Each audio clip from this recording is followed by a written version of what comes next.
Hey guys, it's Arkhan coming at you with another game of Total Warhammer 3. We're here with Khalida again. We've already got a short victory achieved. We got 33 settlements, 11 provinces. We're stacked. Everything is coming up Millhouse, but what we've got to do is, press things to their conclusion. Now, unfortunately, we're allied with Setra. Fortunately, we've been very good friends. Unfortunately, he's got some land that we kind of need, and there can be only one Highlander. So, we're just going to continue on here. First, we're going to smash this Norskin because we can't have enough fighting. Because we can't have enough fighting.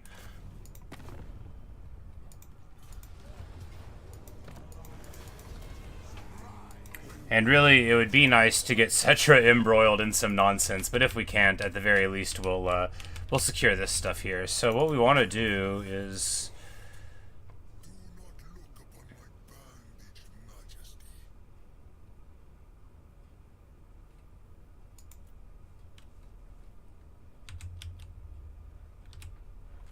Hey Luke, how's it going? Yes, indeed. The Total War itch. I was like, after 7 hours of Total War, why not other Total War? Hey, it's a whole different experience, right?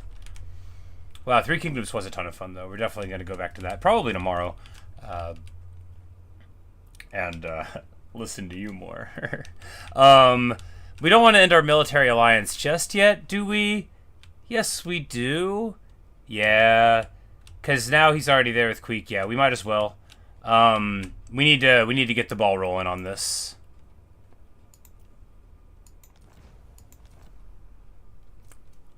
He's really mad about it. However, yeah, so we just have to wait, what, like 10 turns? Or something. Anyway, we're not gonna do an act of treachery by all factions, but we are gonna start the spinning of this, because we're gonna grab this book, and then we're probably gonna try to grab this book up here with this stacked army. Because there's a Book of Nagash up here somewhere, and we have to enter this turn, yeah. And then we can just do whatever we want, right? And we could have done both of those at once, and probably, yeah. But anyway. So we don't have military access. We can just start trespassing, and then if he declares the war on us early, then he'll have to deal with that. He's already down here. He's already like embroiled in these wars. We're gonna finish Arkhan off next turn, and these guys off next turn, and Berekt will be able to move into position. We're gonna take Sartosa next turn, get a book there, and yeah, everything's gonna be just perfect. And like 3 or 4 turns, we'll get enough. Oh yeah, and this will be the pretext, Luke. You'll love this. I thought it all up while I was having my ramen earlier. So he wants a non-aggression pact, but like, no, Setra.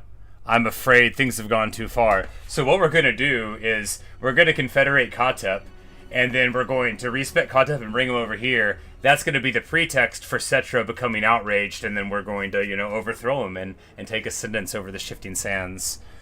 And we are getting lightning struck. Oh, Khatep the betrayed, getting betrayed by the lightning strike. If we retreat, Khalida gets to have the fight. It doesn't necessarily mean, no, we just do the fight. Well, no, because if we lose, would we lose? Would we lose? We got a whole bunch of Ushabti. Would we lose? That exile... How dare you? Exactly. Because, Setra banished Khatep, if I recall correctly, so he would absolutely not be accepting somebody else bringing him back. Alright, so, yeah, let's just do it. Look, if Khatep the Betrayed gets recycled, what's the worst that'll happen? We don't have an army over here in a place we don't need one, and then we'll just build one in a place where we do need one. Oh no, que mala fortuna. How will we recover? Probably with free recruitment, baby. Oh yeah. Alright, so that doesn't mean we need to throw this away. And indeed, we're not intending to. So, typical great army. You got your spears, you got your Ushabti to back them up. Horsemen on a wing. Because this army is stacked with Ushabti. All we got to do is make sure they don't get totally shot up. And we'll be fine. Now, how do you do that, you might be asking? It's not too bad. It won't be too bad to prevent. We'll just get a spear in the back.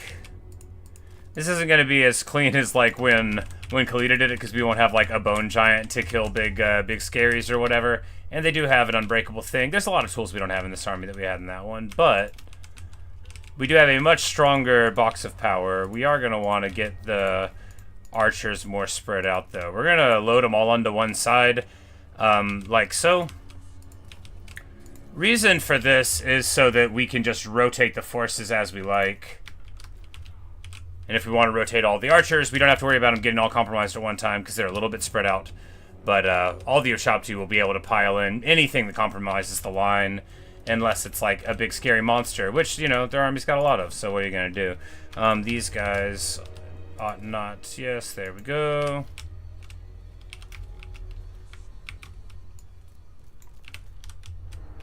It was Setra banished him. Yeah. It's like, I thought that I remembered, right? Because, like, it was a whole big thing.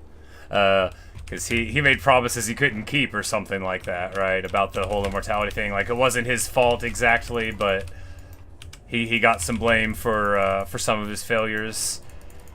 Like, the best comparison I have is, like, 40k Necrons getting mad about some stuff. Alright, we're just gonna chase these shades down.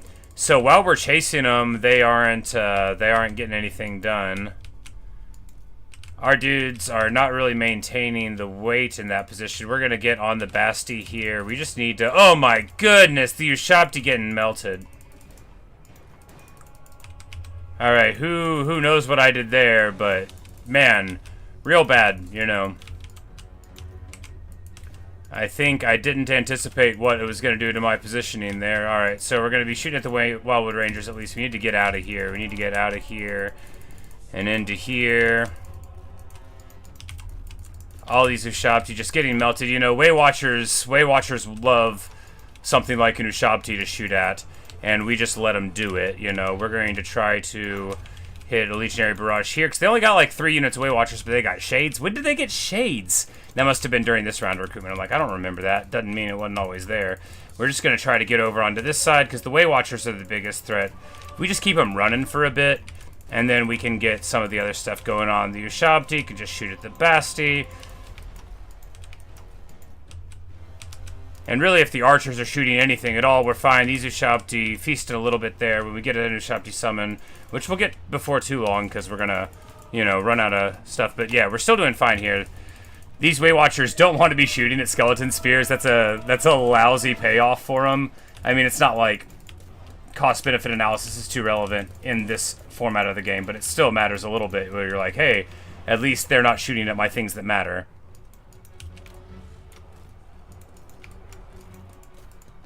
Wildwood Rangers trying to get through. We just need to make sure that I don't keep on getting my archers doing that exact thing. We do not need spear support in the back. You know, I didn't think about the lightning strike. I should have thought about the lightning strike. Alright, we got a new Ushabti summon before too long, but, you know, we've lost some stuff already. We need to get these guys all shooting at the Basti. We can get it offline pretty quick. These fellows are not aimed the right way.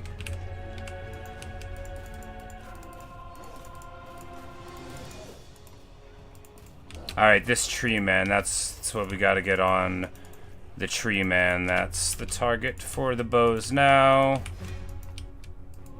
None of these other things match up well there at all. Not at all. Alright, these Way Watchers are getting back in. Ushabti cannot chase them. That will just end in dead Ushabti. Tomb Guard chasing them, not ideal. Better than Ushabti, though. With their big armor-piercing values, you really cannot afford that matchup. Do we take this shot? Yeah, seems good.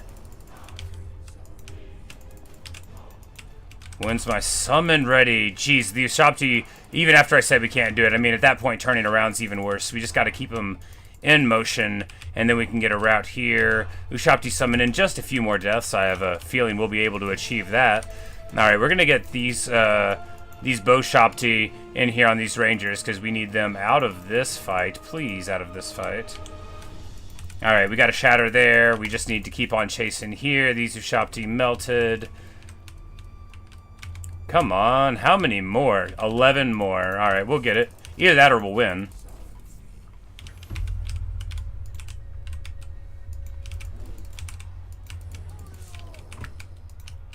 I see your explanation, and I'm absolutely going to read it here in a second. But yes, Setra, after the Great Tomb Kinging, Khatep resurrected him, and then, yeah, he accidentally did the thing, and then banished him in the mortuary cult for the treachery. Yes.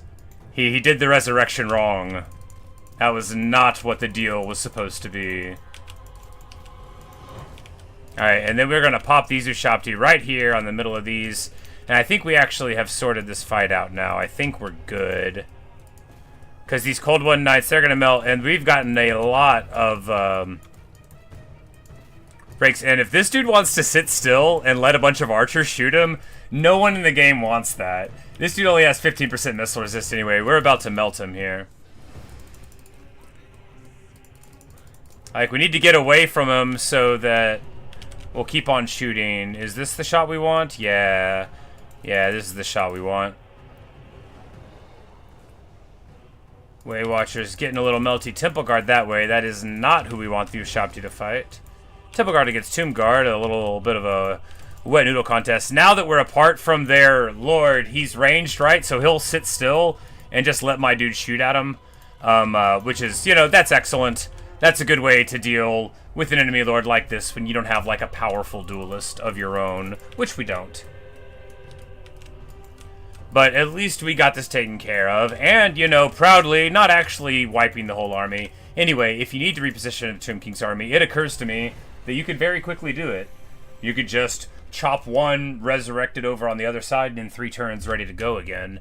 Which is probably what we'll do to at least one of those Sartosan armies. And then we'll have, like, because we've got 2 of those Nurgle traits, too, to just smash those armies with. Which, you know, in a fair fight against the AI, which against the Tomb Kings, it's basically always a fair fight. Because they're unlikely to have armies far beyond yours in quality if you're playing Tomb Kings, too. But why would it be fair? I got twice as many armies as Setra. He's got a lot of land. After this war with Queek Headtaker that somebody got him into. And, you know, now he's all the way stretched out.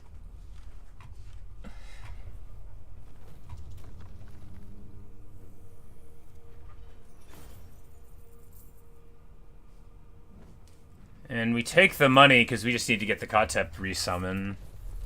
The Sword of Cain has been claimed by Fraltris. Fraltris, a level 14 champion of Bellacor's faction. Clan Moors has been eliminated. Well, that's good news. Compounded upon good news. We have proclaimed the First Dynasty thing.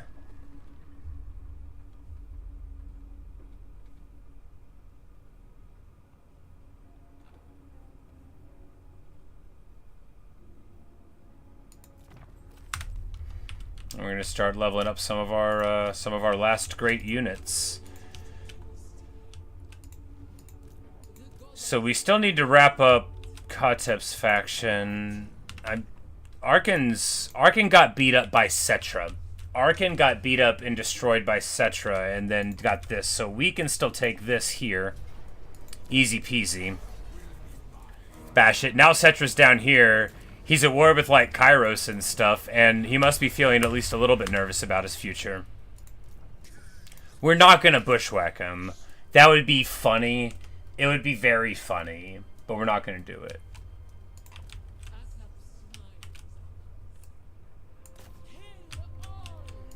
And this rogue army just being an absolute menace, right?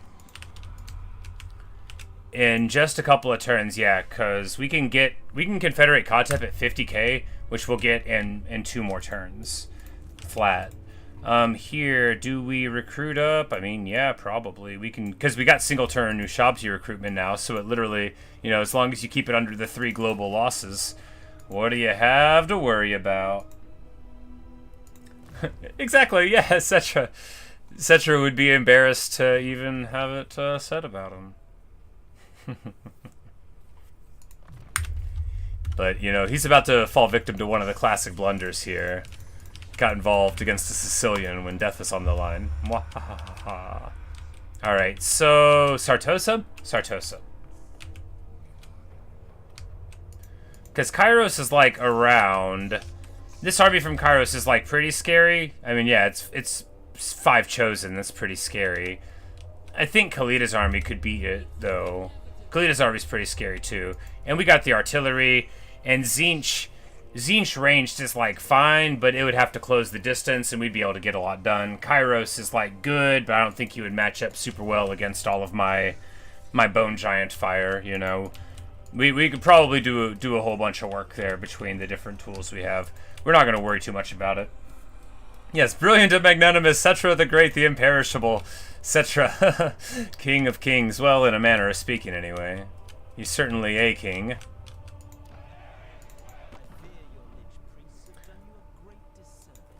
No, not declare war. Join war against. Why can nobody else? Oh, these guys, these rogue armies are barred from diplomacy with anybody else. So now that we've got the book, we have to worry about this guy because he got away with one dude. We have to worry about him until the end of time, or you know, until the end of our enemies, whichever happens first. All right, so this dude is now time to get spears. He's got big monsters and stuff. We might as well get spears.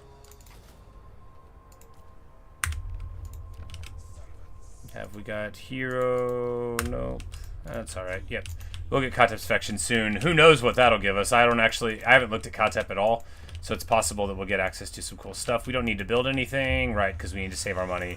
We do need to attack Sartosa, so Neferkari the Coward is going to step on in here.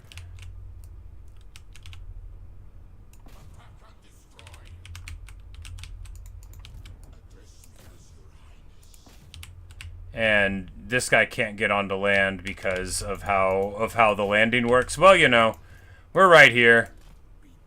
We'll see how it goes, you know. Araness is going to be able to restock, but look at this. Yeah, she's got 4 carronades and 5 mortars. That is, I mean, that's a fine army, but we can just, like, run a couple of chariots over you, and they probably won't die. But maybe they would. Anyway, we'll see how it goes. Sinutep is going to go up here and search for the book. Oh, I mean, that's kind of what I wanted to do with him.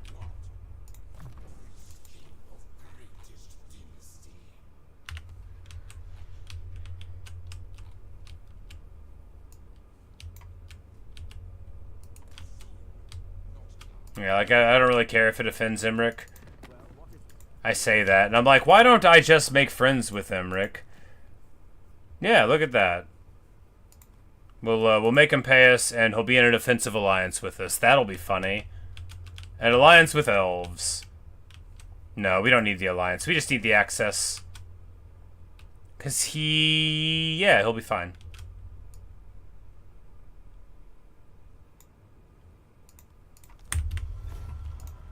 We don't care if he walks on our stuff.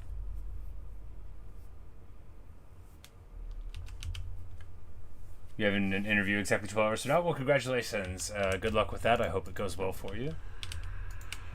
I'm in your corner. But, yeah, say if I play in the morning, you'll may catch the later half. Yeah, I might play, like, Silksong in the morning. I might play 3K and then Silksong later on in the day. I haven't decided, because I don't work tomorrow, so I do have, you know, options. We have all the money in the world. We have most of the money in the world. And next turn, because we'll be able to do like a battle or so, and then next turn we'll be maxed. Oh yeah, that's right. King Tolathor went down here to take the Norska thing, so we'll actually totally be able to pop this fellow.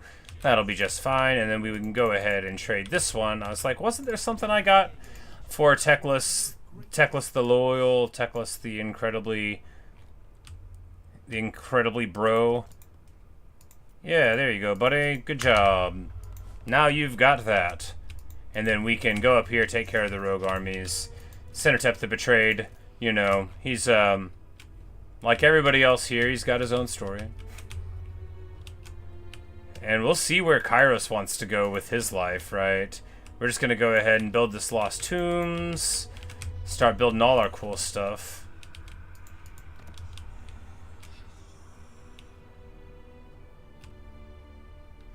I think we break this building to build the Vault of Nagash, even though, like, Khalida hates vampires. It'll just be, like, you know, symbolic of our ascendance to the throne.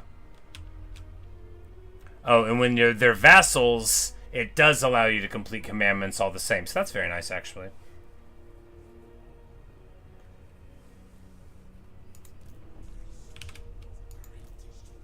Alright, which one of those do we want then? Melee defense, ambush, yeah, seems okay. Alright, that's right, and we have like the sandstorm thing that we could do too, although it's unlikely to really happen to Setra in a meaningful way.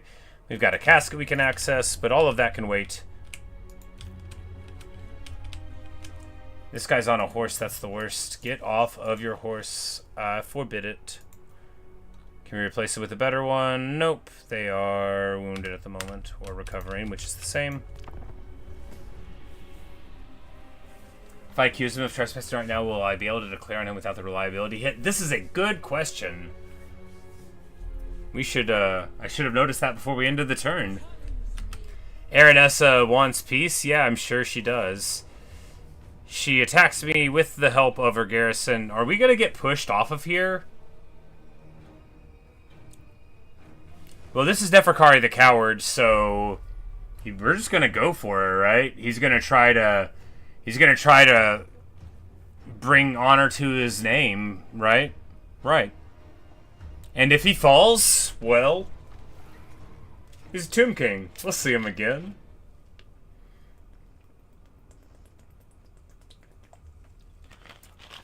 Not the end of the world, not the beginning of the world. Neferkari's got a lot to answer for.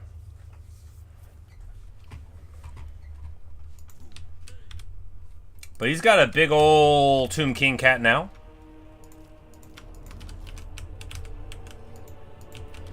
Alright, so we got an aquatic area to fight in. This is good for the coast. That makes sense, you know, because it's their place and all. What we're going to want to do is approach through the trees for, I mean, very obvious reasons.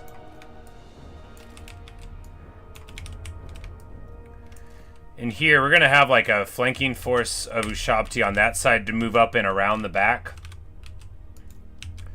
Whether or not this is smart, well, that'll be seen later, right? We'll just have to see that later. We're going to have this chariot force as well. We're going to roll them through this side. Chariots here, chariots there. Well, the Tomb Scorpion is a little bit like a chariot, only a lot slower. Anyway.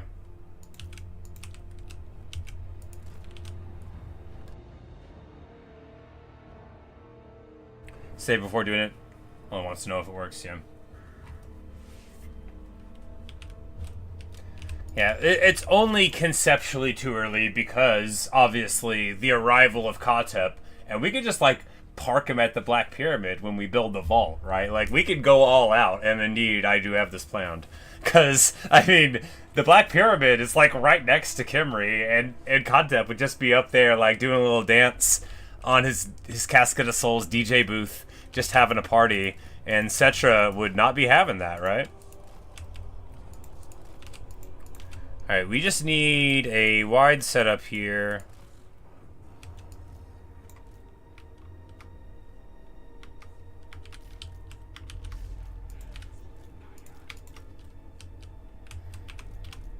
Alright, let's see what we can do. Oh, they're corner camping. Of course they are. Amazing. It's like they learn from watching the people play.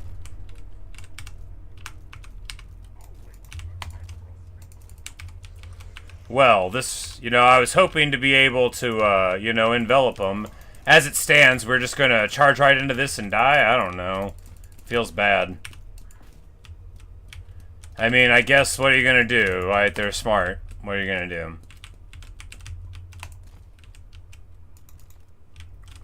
Well, you know, we've got some spells, some banishments. We're just gonna...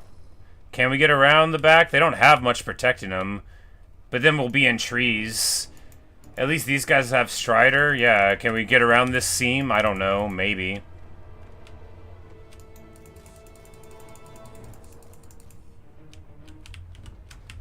I'm like, can we just get into the back in these carronades? I don't think so. I think this was dumb.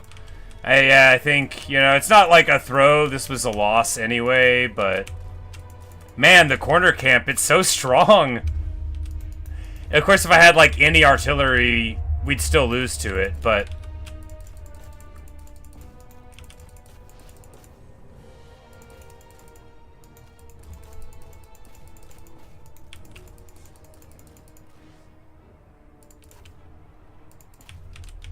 Yeah, we're just gonna, you know, do our silly little thing here.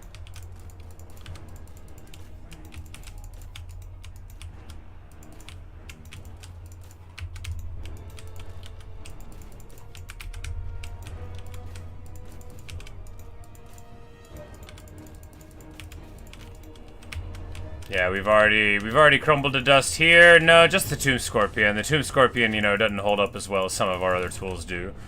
But now, you know, we get onto these mortars. We're gonna, you know, these man-eaters aren't gonna want to be here once the Tomb Strike hits, because, you know, 40 melee attack, we're gonna be able to beat them in this fight.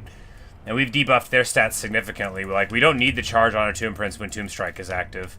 But fortunately, right now, Aranessa has made a huge, tiny mistake, and she's, like, leaned forward a little bit. And we're going to be able to get all of our archers shooting her. This isn't probably not going to be enough to, like, make them lose, but we're going to be able to let them know we were here. Their reinforcements get here in 30 seconds. If it was just one army, it'd be fine. But I know this whole reinforcing army will be here. However, you know, we're the Tomb Kings. Are we going to get sentimental about Neferkari the Betrayed? We're not. She's an anti-large fighter? She's an anti-large fighter. Let's get out of there.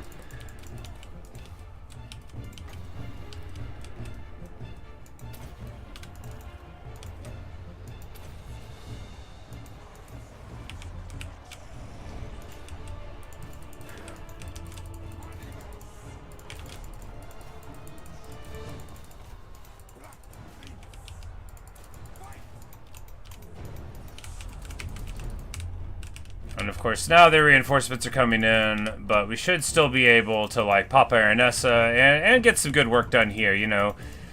The cat is a Mortis engine because of the Nurgle trait that we got, which is, like, so fun. Alright, we're going to keep on sinking shots into Aranessa. She's going to go down before too long. Necrotect needs infantry targets. Necron warriors don't want to fight man-eaters, but I guess that's where they're going to go. And Aranessa will be down before too long at all. Yes, there we go. There we go. Okay, they got deck droppers. Do we have any tools for that? I mean, just normal dudes. Aranessa is shattered. Aranessa is down for the count. We just need to... These guys can stay. These guys just want to move up a little bit closer now. You know, the Tomb Kings... Our king is getting shot through the walls of the forest here. Can we get these troops into their firing line? That's the question right now. We might be able to. All right, they've got like a lord in here somewhere. We need to get on that. Get the cat beaten on him.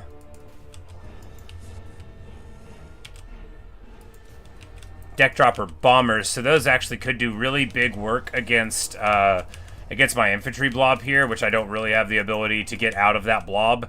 So hopefully we'll just shoot them down. They have very minimal HP. A couple of salvos will be enough to put them in the dirt, and there they are in the dirt.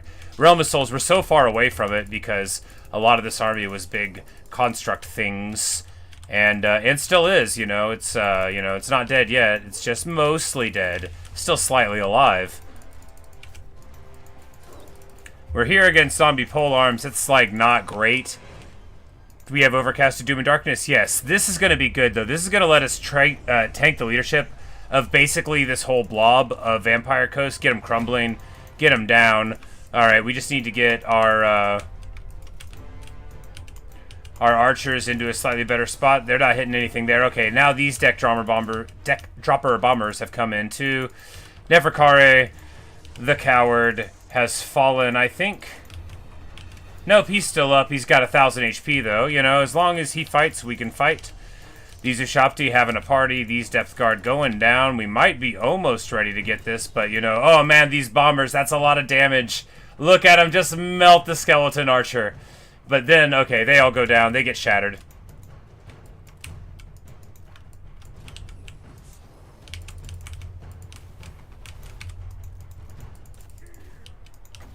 If we hit a banishment in this blob, Neferkari's got 1,100 HP, and his leadership is about to be crumbling.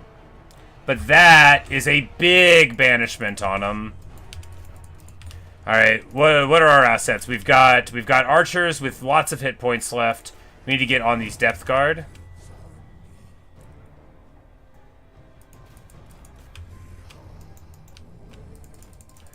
We need to get in the trees so that these cannons can't get on us. These handgunners are still totally active. Alright. The Tomb King is about to fall. That is going to cause a chain rout, or a chain cascade of failing leadership. However, he's still hanging on a little bit, and, you know, the Mortis is working. It's working its mighty magic. Do we hit this? Yes, we win. We win. We just army lost him. And Neferkari the Coward stabilized at 182 HP. He's going to go home to Khalida and say, no, did you hear? Did you hear? And she's going to be like, sorry, I can't hear it when skeletons talk to me. Cowards neither. Boom. Anyway, awesome. That is that's a sweep on the Sartosan garrison. And all it cost was most of one Tomb King army. Can hardly get emotional about that.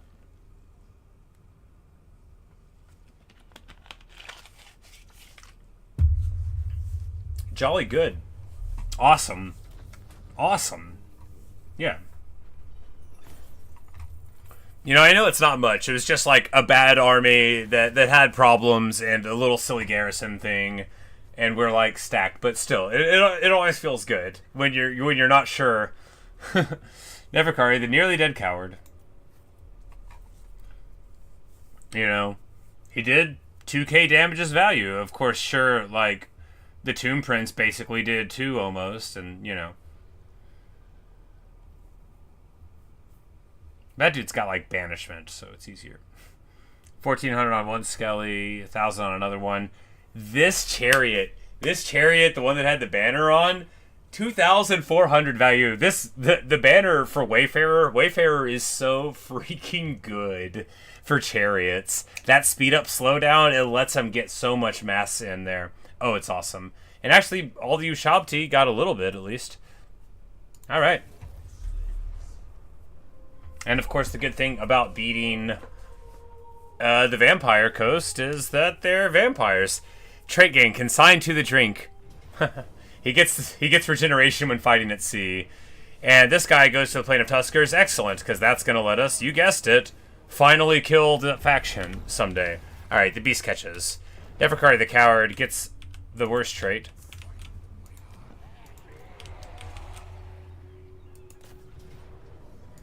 And now he will occupy Sartosa. Pirates current province secured, and the first Book of Nagash is mine.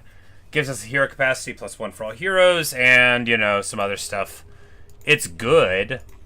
It's fine.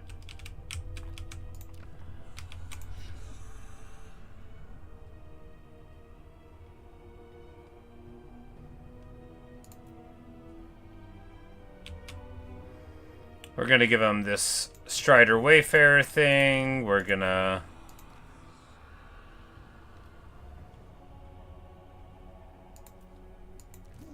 recruit a Necrotect here. We're going to recruit a Lich Priest of Nehekara, of all things, right? Yeah, why not? And then we're going to make him a Master of Ceremonies. It's going to be a whole to-do.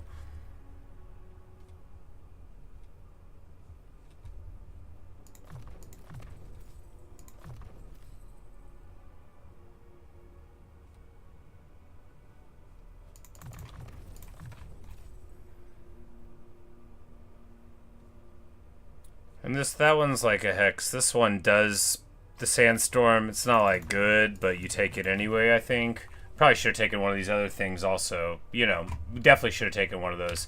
It'll be fine. We just need a caster here so that we can combo it somewhere, maybe. Alright, we'll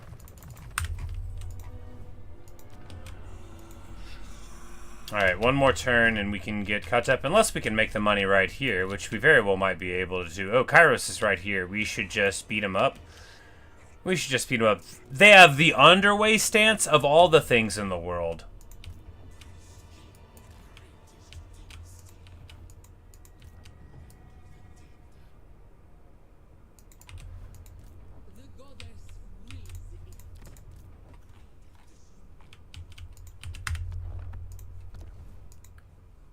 Alright, so Setra threat. If we say fail to leave in 2 turns.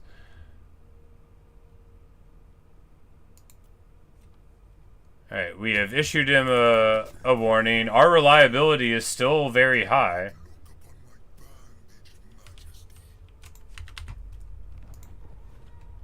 Here, bandaged majesty. We threaten him.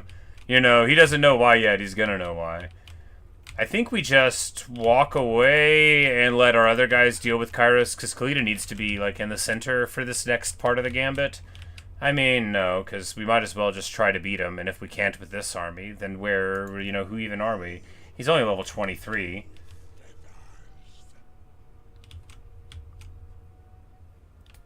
Oh, non-aggression trade deals. Ah.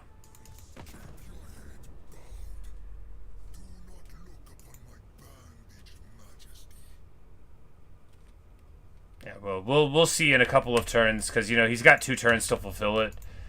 Which, would he walk into the water to not do it? If not, you know, he wouldn't be able to from where he's sitting. He's still at war with Kairos, also. I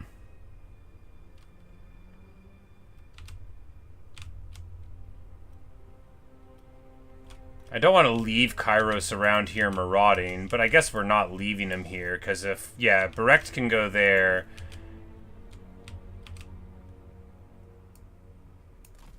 And if somebody takes the monolith that's not me, that's fine. Tolithor's going to be right here. Setra will probably get beaten by Kairos. And that'll be, you know, funny. We'll just leave him there.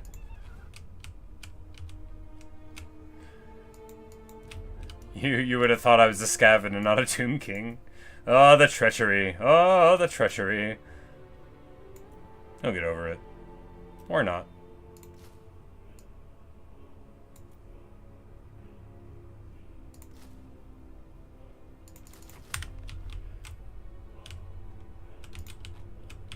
Alright, so we've got Sartosa, we've got the book, and you know what that means. We're gonna leave Neferkari there. Khalida's spoken. The book's on its way back.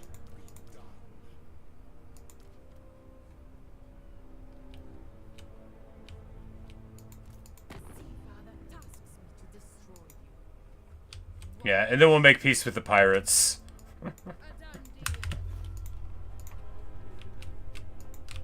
And then they'll be at war with Setra too? No, they're not at war with Setra. Most treacherous. Treachermost. And we can just dash here? No, because if we... Oh, we already did it and it won't let us move out. So yeah, we'll just do that.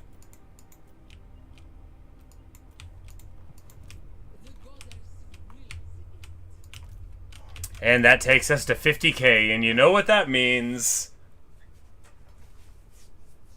Egyptian drumroll, please. Confederate. The Grand Hierophant. Unlock. Does he have any land?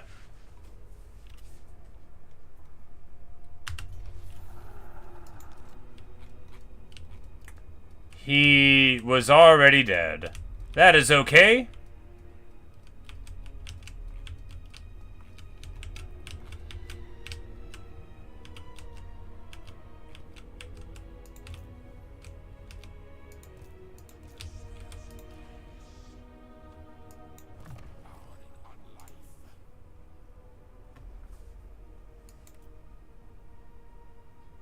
And he'll arrive coming across the sea, you know, after getting the Book of Nagash. That'll be fun and thematic. Alright, so DJ Khatep, he's got perfect vigor. He rides a casket of souls. So, you know, he is an amazing piece of power for the artillery. Alright, what are his special abilities? Hero capacity for village priest lets you get him at all the provinces. Yeah, smart. You know, that sort of always is there, but what are you going to do? Alright, so this gives him perfect vigor and leadership for those. That's fine. Darude Sandstorm. Steed Reanimate. Formed attack for... Oh! It gives all of the Tomb Guard and all of your armies the, like, the Cathay formed attack thing, so that's pretty cool. And Leash Lord. Grand Hierophant gives 20% lower cooldown to all Lord of Narakar spells, all characters. No, it doesn't. No, it doesn't. So if you get Khatep in your faction, which all of them can do through the mortuary cult, then you get this ability at level 20. And you get Mastery of Elemental Winds for all your wizards, which is like, you know, that's what the Cathay casters have. That's where you can get several of them in an army and make everything better. But that would totally apply to, like, Restless Dead and stuff. Now, it turns out that Khatep's skills are trash, so we're going to redo them so that we can get access to better ones, and, yeah.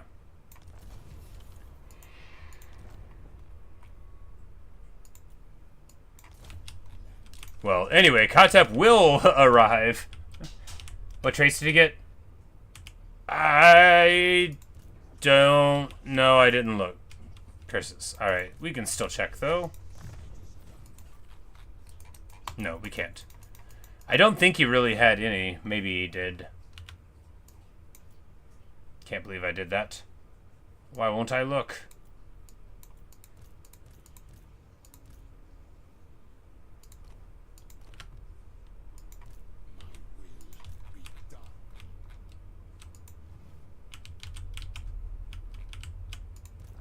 No, we'll look at it in a couple turns. I think these next turns are going to go pretty quick. Alright, so...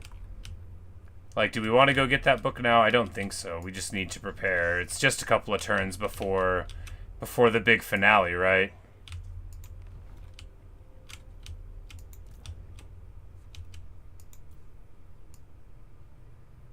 Pirate's Current has, like, really good recruitment access. It's got... We're going to wait here for a turn and recruit and then go home? Yeah.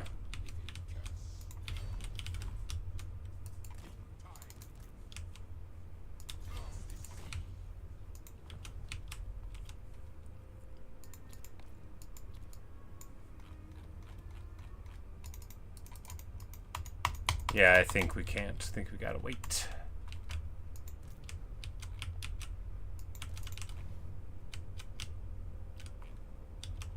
Alright, yeah. Mwahaha.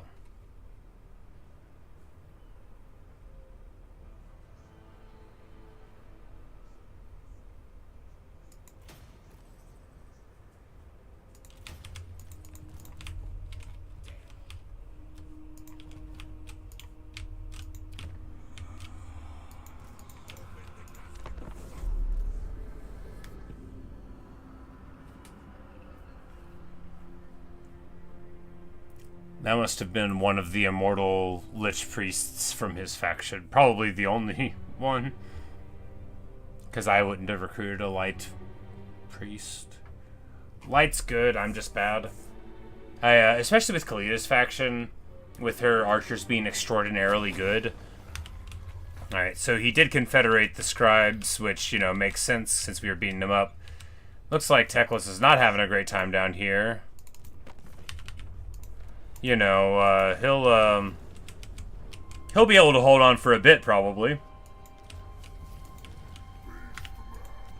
Probably. If not, I mean, yeah, what are you gonna do? It ain't gonna be the end of the world. It's Teclis. He's lived a long time. Alright, so if he doesn't leave in one round, we'll see how it works.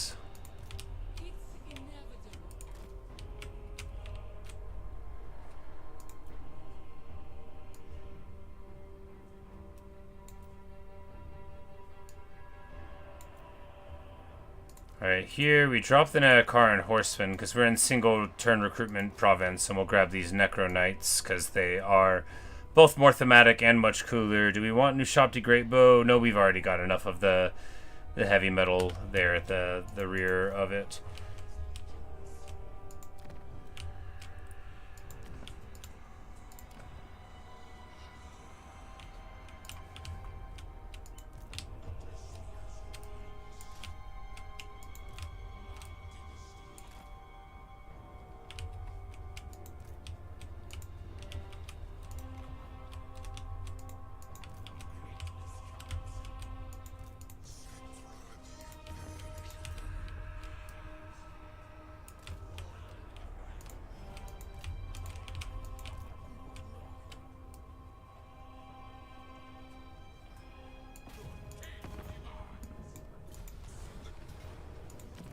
There, you just have to get the V-spin. The trespassing mechanic feels pointless. Yeah, I think it's honestly there in response to player complaints because it feels good to be able to do it. Because what it should be is like, if somebody, because back in like 1, right, like people would just like raid your land, and if they had like some stupid alliance or whatever, you would just have to like put up with it. And people are like, why isn't there a button where it'll be like, hey, this guy's, you know, not respecting my authority. I shouldn't have to put up with this. And nothing ever comes of it. Exactly. It just like, it literally just makes you feel better because you get to like point at him and go, hey, that's my lawn. Get off my lawn. And then you feel better, right? In the game, you do. Or rather, it thinks you do, and that's the same.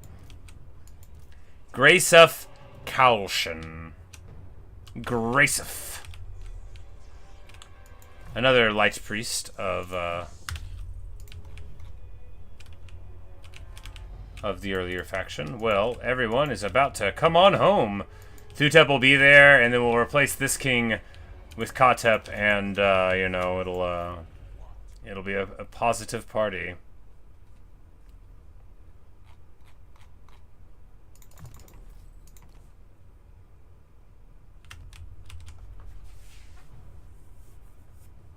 Yep, raid you and then come back. Exactly. There's no memory for it.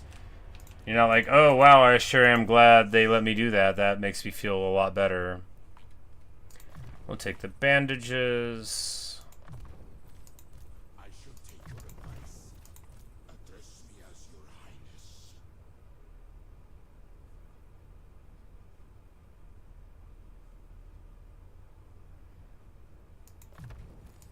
That's right. We should be taking all of those abilities because they're the ones that are cool. And then the mobility ability. The mobility ability, that's how you can talk if you want. You can just say mobility ability very quickly or slowly as you prefer. These are all ways to do it.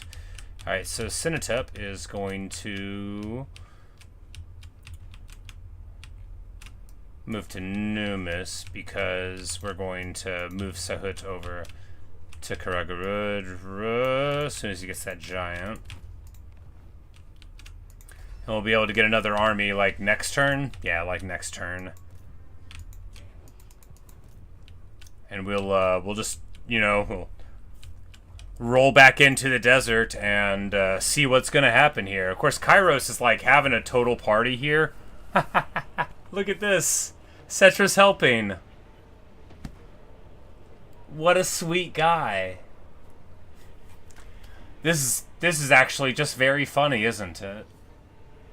Because of where his positioning was and the fact that he's at war with Kairos, he jumps in for the brawl. I mean, Setra would. Setra wouldn't just, like, let this dude be here just because he was mad at me. He was already trying to kill him. He wouldn't be, like, running away.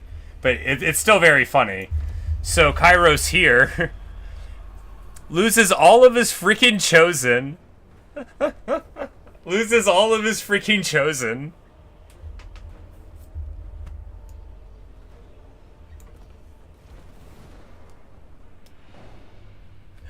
Oh, that's good stuff there. And then we still have this Tomb King to wrap it up, you know. Yeah, he lived. What do you know?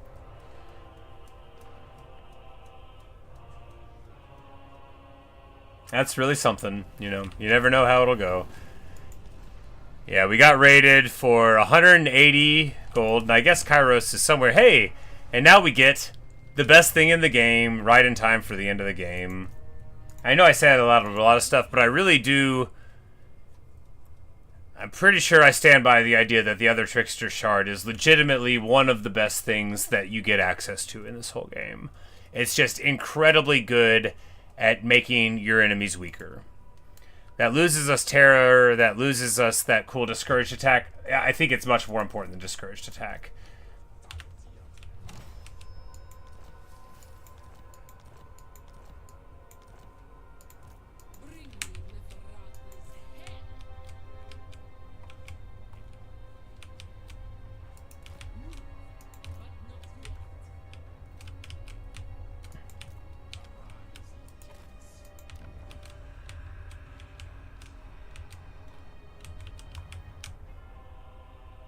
Alright, so they have trespassed against us. Does it work? Yeah, it works.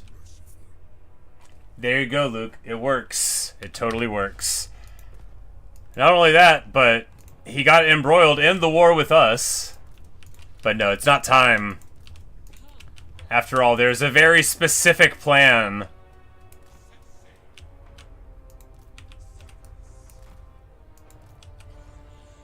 And we're not throwing that plan away just because it would be funnier to bushwhack Setra.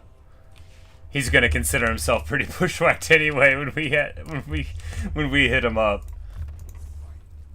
All right, this guy, you know, the Neferkari the Coward. We can just load him up with all this cool stuff. He's really trying to show off for everybody now. Khatep can equip the leash staff, but he's not with us right now. Which, if he casts, it makes all the enemies have 15% or 15 seconds more on cooldowns.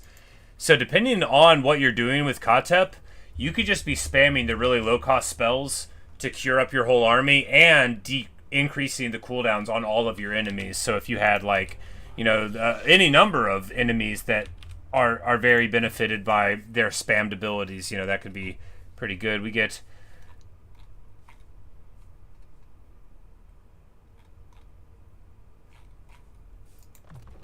That seems okay.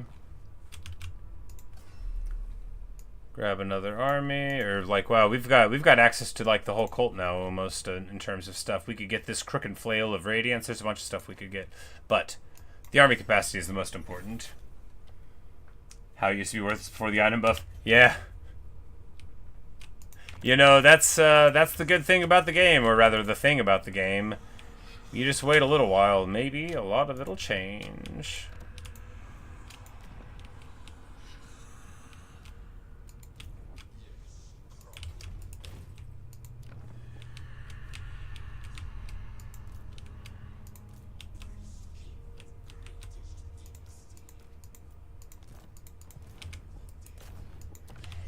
And we'll throw that guy a light priest, why not?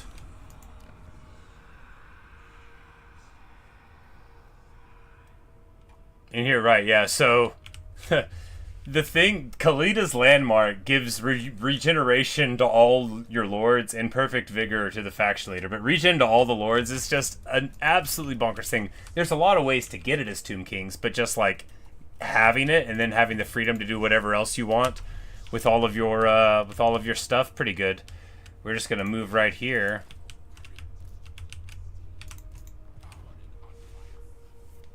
Some usability in 3K increases it 5 seconds every 5 seconds as long as he's visible.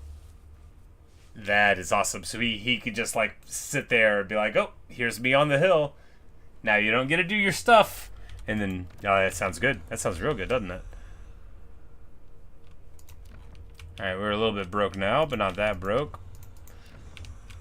Pyramid in Zandri is built. The pyramid, no, it's not a pyramid here. It's just that place. That's all right. All right, well.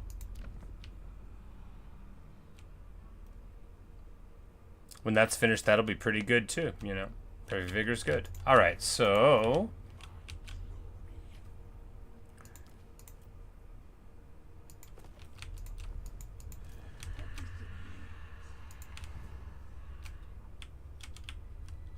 Probably the best ability in the game. Yeah. It does sound very good.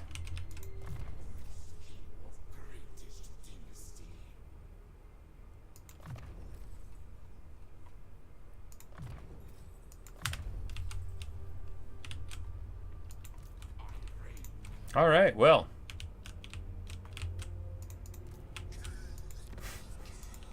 Poor Setra. I mean, I don't mean that. I don't mean that at all. Why did I even say it?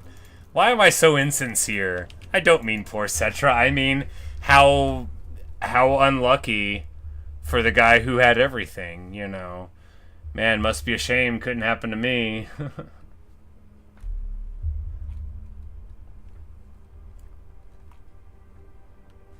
And we will start absorbing the wisdom of the 4th dynasty, welcoming the vampiric corruption of it as the Books of Nagash course through our veins. You know, in a manner of speaking.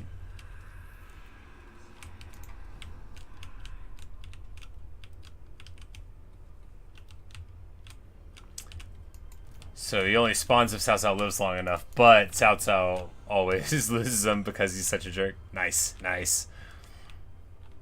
Alright, well, do we need to do any more preparation? No, we needed to recruit an army over here, right? Yeah.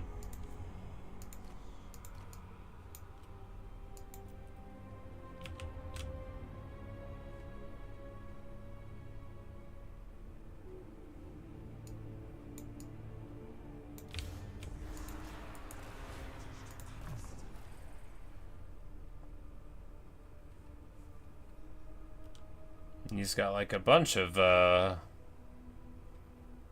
bone to pick here. Alright, do we just get yeah, we get more Shabtiness.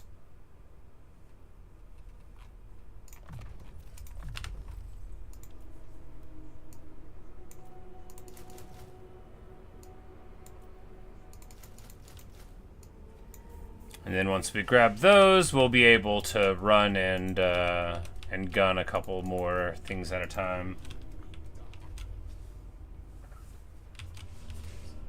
You'll explain safe recruiting practices for voting spies later. Probably have to figure out building. Yeah, definitely. There's so many like campaign layers that I was just like skipping through the turns of, and like I sort of understood that I did understand that I was doing it. Not sort of, but it was more like I felt like I might be like, if I thought about it too much, I might get bogged down, and maybe it would just be better to play, right? Because I often, when I play a game, when I'm learning it, I can sort of like oscillate wildly between trying to figure out what I'm supposed to do and like sometimes at the expense of actually like, you know, playing it.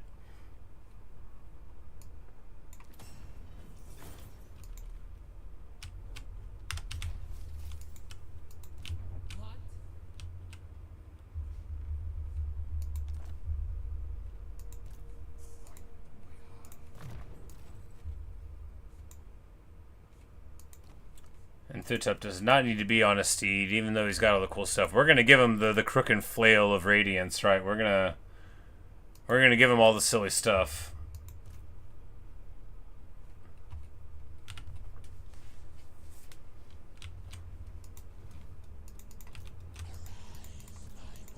Yeah, because I was just like, you know, if I worry too much about all this diplomacy, I'm like, you know, if I don't like figure out like how it feels and what I'm doing, like, what's it matter if I'm making a good choice? Not like I wanted to make bad choices, but you know, it's like, all right, if it, just don't worry about upgrading the buildings, you know, just build them. The tax one, obviously, we needed to worry about upgrading, but all the other ones, I'm like, you know, we'll just wing it, and I bet it'll be okay.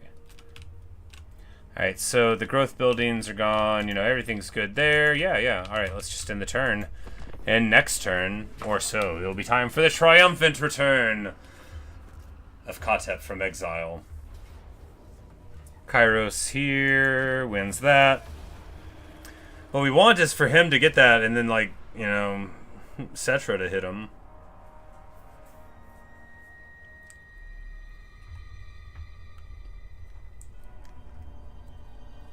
Because as funny as it would be, we don't actually want to hit Setra here when he doesn't have an army. We want Setra to see what we're doing. And then we want to, like, threaten him. And then we want to fight him. Alright, Grand Hierophant, Khatep. So let's look at his stuff. Grand Hierophant trait, 10% movement range, magical attacks for the whole Lord's army. Pretty dang good.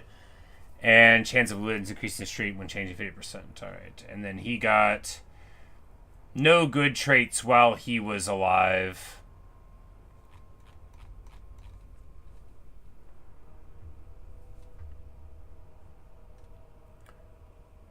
But, oh, okay, so Arcane Knowledge does give -10 reserve to the local region, so that can be very good, especially if the, like, if you're, like, sort of early in a campaign, you get that, because, I mean, like, if you only have 20 or 25 wins, taking it down 10 is awesome. Or if you're fighting, you know, like, a Skaven, you know, garrison, a couple less warp lightning can be a lot less. Not that it matters too much for Tomb Kings if you lose things, but...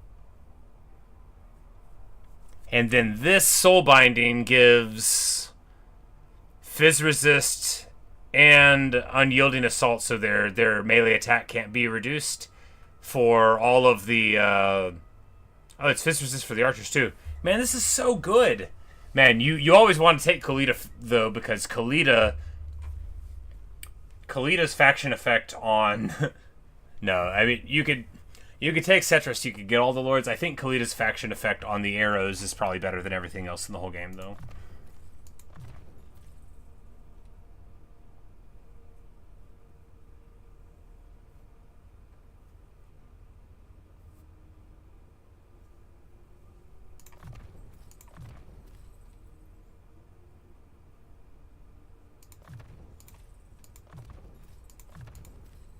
Oh, he's not level 20, and he can't get Grand Hierophant until level 20. Well, we're gonna unlock it anyway. All right, Route Marcher.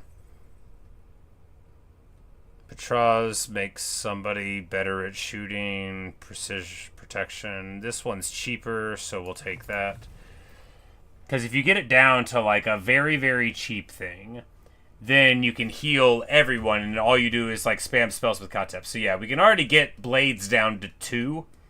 So you can just cast that repeatedly, and it's it's a huge heal for your whole thing.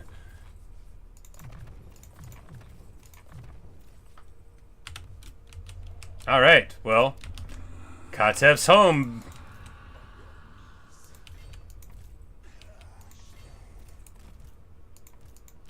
He's here at the Black Tower of Arkhan. He's here at the Black Pyramid of Nagash. And we are building the Vault of Nagash.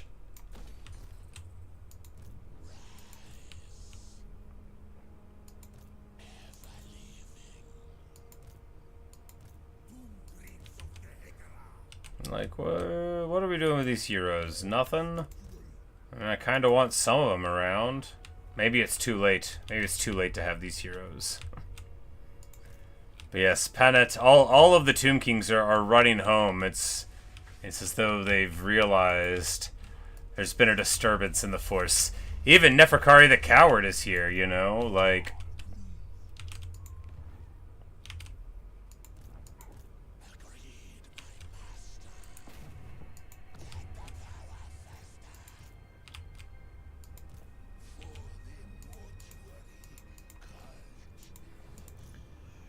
Yeah, so we're just going to stack his army with a couple more priests too. Reason for this, just so we can get, really, really strong. Do we get rid of the Skeleton Horse Archers? Yeah, I don't really believe in them once we have an army of higher quality. Do we want a casket? I mean, he's already on one.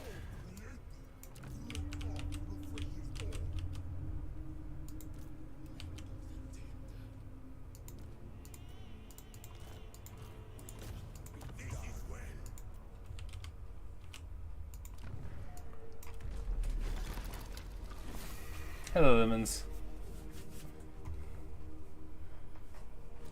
What am I doing? Yeah, for sure. For sure. And it's funny, too, because, like, you bring that up. Like, most of the gaming, almost all the gaming I do now is, like, done here on stream, which is more overtly contemplative and, of course, also interacts with people who often know much more than I do about a game. Especially, like, whenever I'm, like, trying to play a game for the first time.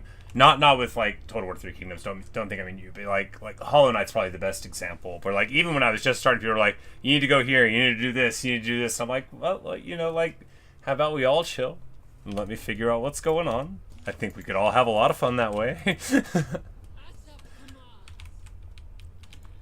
But we're just going to keep on rolling in this way. And it won't be long until this is all going to come to a head, because Setra is going to roll on home. And who's he going to see? Who's he going to see? And what's he going to see happening? And if it seems like I'm having a good time with this, I am. This is perfect. This is the Tomb King's power fantasy, right? Kairos is up here being a jerk. We're just gonna, like, ignore him? I don't know. We kind of need somebody dealing with stuff over here, though. If we just park Berekt over here, that will be fine. But he's, like, one of my good lords. We should move, like, Tolathor over there. Sorry, Tolathor. You're a good guy too. I didn't mean it, Tolathor.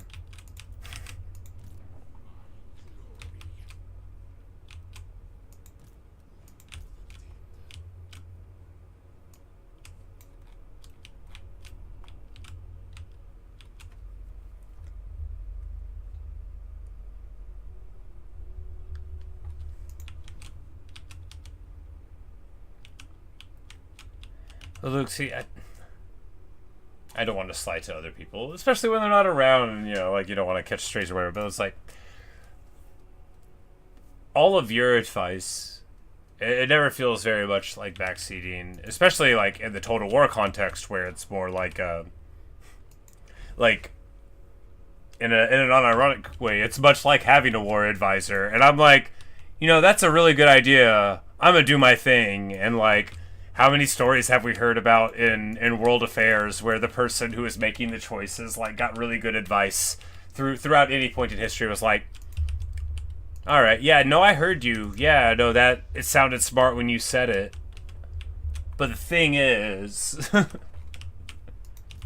just me role-playing my stupidity. I was only pretending to be a dummy. Direct is going to move down here. We need to have somebody sweeping the plains here, and he's like a good fighter.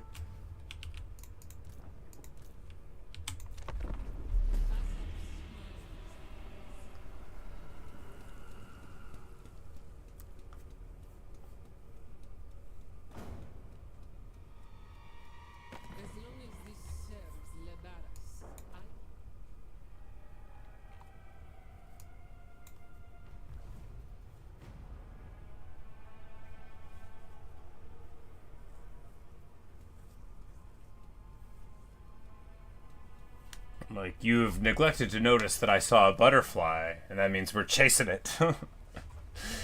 Savage Blow active. 20 charge bonus. You know, that's good for Setra as a serial charioteer. Look at this army. This is a sick army. You know. Or would be. Alright, now it's time... Now that everything's coming to a head. The Vault of Nagash is being built.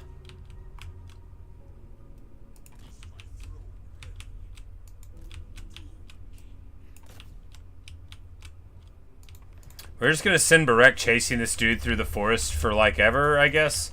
Kairos is doing his thing. Neferkari can go over there. Because we need, like, someone over here and someone over here, and then, like, that'll be enough to dissuade Kairos, whose army is super beat up. And Kairos is Sinch Demons, not Warriors of Chaos, so I don't think he has, like, Warband recruitment, but I've been wrong before.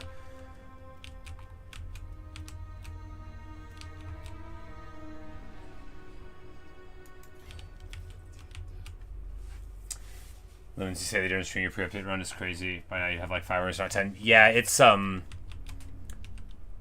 with the way that we were behaving in this, as you see from my lands here, like, if we had tried to get more armies, because we still haven't even done 6th and 4th Dynasty. This is without these two recruitment things, or research things done. Which, you know, and then this one gives you 2 more. So in 11 turns from where we are right now, we'll have 4 more armies than we have. So by turn 80, yeah, 14 or 15, maybe 16, which is bonkers. Especially since all these pyramids are really good and all you care about is the Tomb King lands fundamentally. Or everything. Or the whole earth. But yeah, it's pretty nice. Setra will get to go home and revivify himself. He'll get a shake off the dust a little bit. See how that works out for him.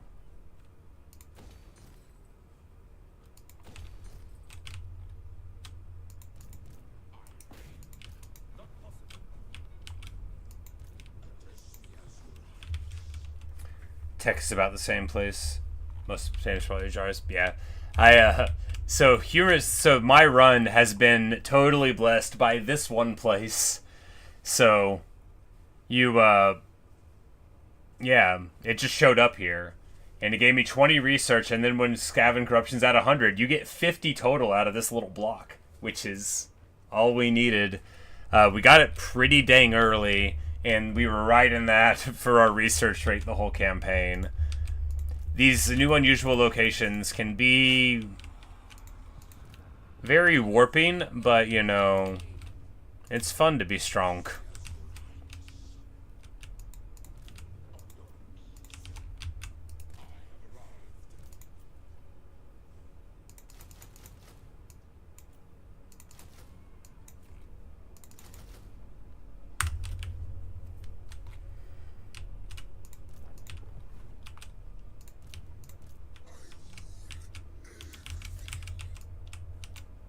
Khalida, we could do Khalida's quest. That would be fun, you know. I bet we could win it. You know, it's nice to do your quest right before the end of the world, right?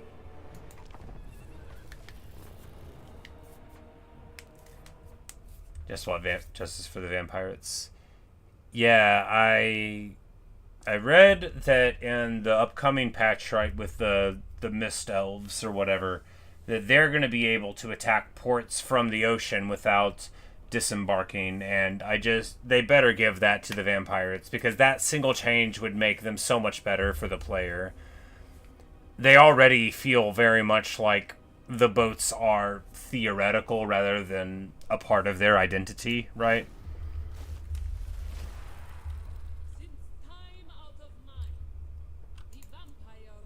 Yeah, look, they feel strong, but even with Khalida's very, very good archers, it doesn't feel like this is overpowered, right? It doesn't feel like this is not going to be fair, but it doesn't feel like playing Tamarkhan, right? It doesn't feel like playing the Changeling, although that's a non-traditional campaign, so it's not fair at all. It doesn't feel like playing, like, Elspeth, once I learned how to shoot gunpowder, right? You know.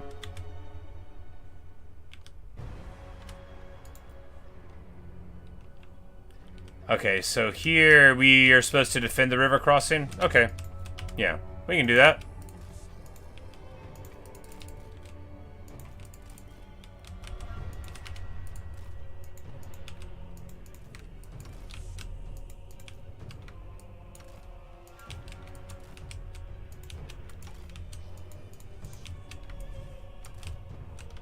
Oh, they're coming from behind us. Oh, no. Is it just like trash? Well, we've got some guys who can deal with that. We're going to send the real crew out there, and then it's just going to be like these fellas holding the line here.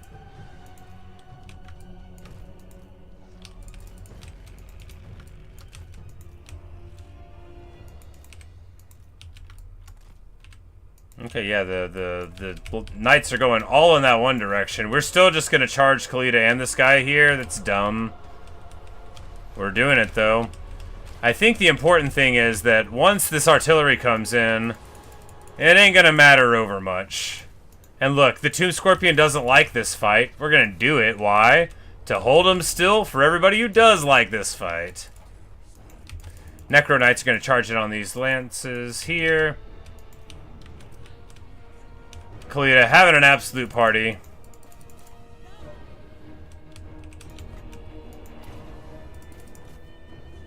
Removing the armor down. Of course, this guy's got flaming attacks, flaming poison magical attacks, and a listed weapon strength of 951. Pretty good. My will be done indeed.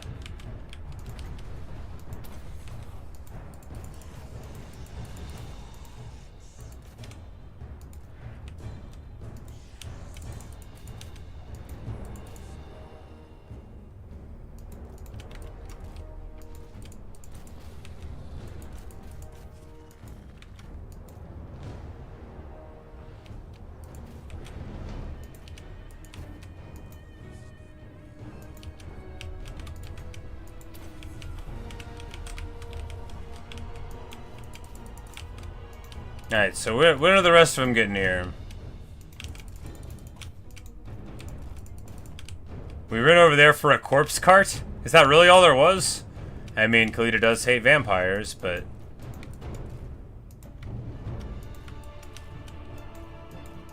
Are my dudes in guard mode? Why are they not chasing him? Oh, they probably weren't told to chase him. They were chasing the knights, that's right. Well, we're just gonna let him beat on our Screaming Skull catapults for a little bit. What's the worst that can happen, right? Charge him! Hit him! What's the worst that'll happen? You'll catch him?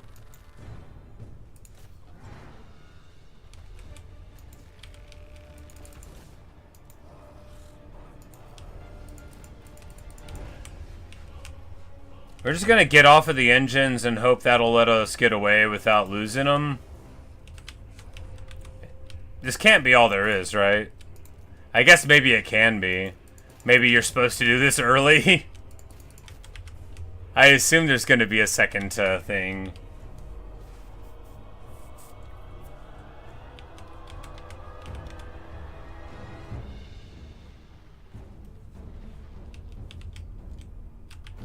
Ranger's so much better in general too. Yeah. Battlegrounds, Pokemon, so that was fun. If Daniel ever gets a rework, then we'll all be happier. So where are the rest of them? This can't be it.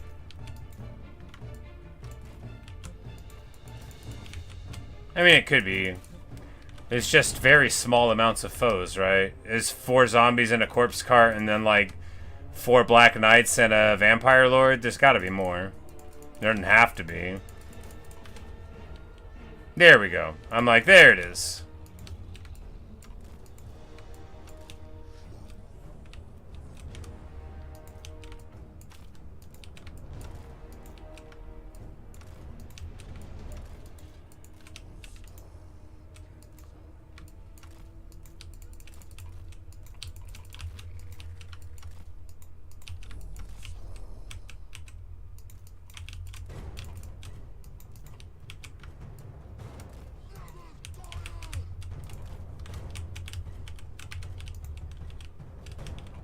Yeah, Daniel, what a good idea for a faction, and what a bad implementation, you know.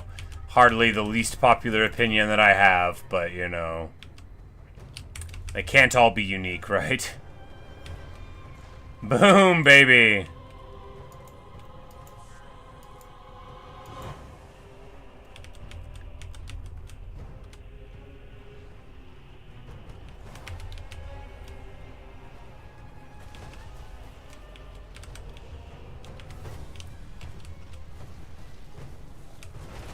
Oh, oh, the screaming of our souls when struck by our own artillery. Look at all that damage. We'd be better off not having it. Oh my goodness, do you see the way that these eyes of the desert melt them?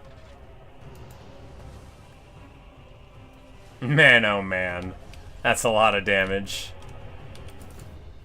Alright, where are the rest of them?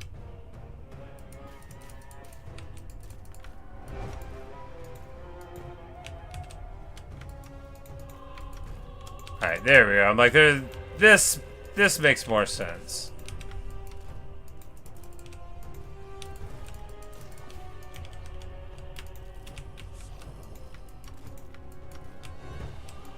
I was like, everything we were doing before didn't feel like a Warhammer battle, you know? Like, where's the quest stuff? Where's the misdirection? Where's the clever people from far away coming in with more stuff than you thought they were gonna have? And here it all is. You know, here it all is.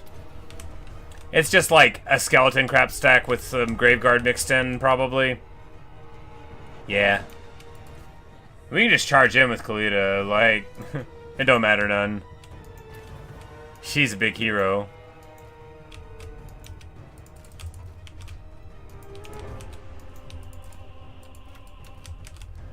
The good thing about our Shouty Greybows is they're quick, right? Like at 54, they could reposition pretty dang fast.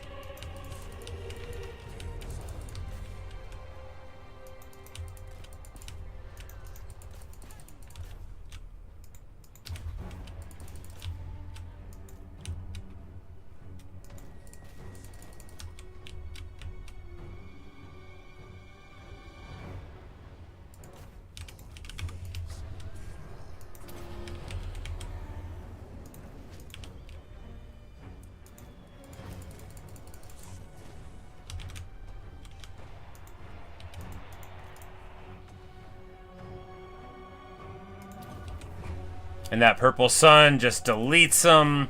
Just takes them all the way off of the map. Do not pass go. Do not collect $200. And creatures from the air. There we go. There's the final step, probably. Hello, Liam. This quest battle feels old. Yeah. Yeah, for sure. You know, it's kind of... I mean, sure, the one flank, but now it's like, alright, and then they come back again, and then they come back again. Maybe, you know, I guess it's... She only got the one battle, probably, so... Well, and then the big Black Pyramid final battle that they... Used to be the capstone battle for the campaign, but I don't think it exists anymore. Sort of like how the Vampire Coast used to have their big quest battle into, you know...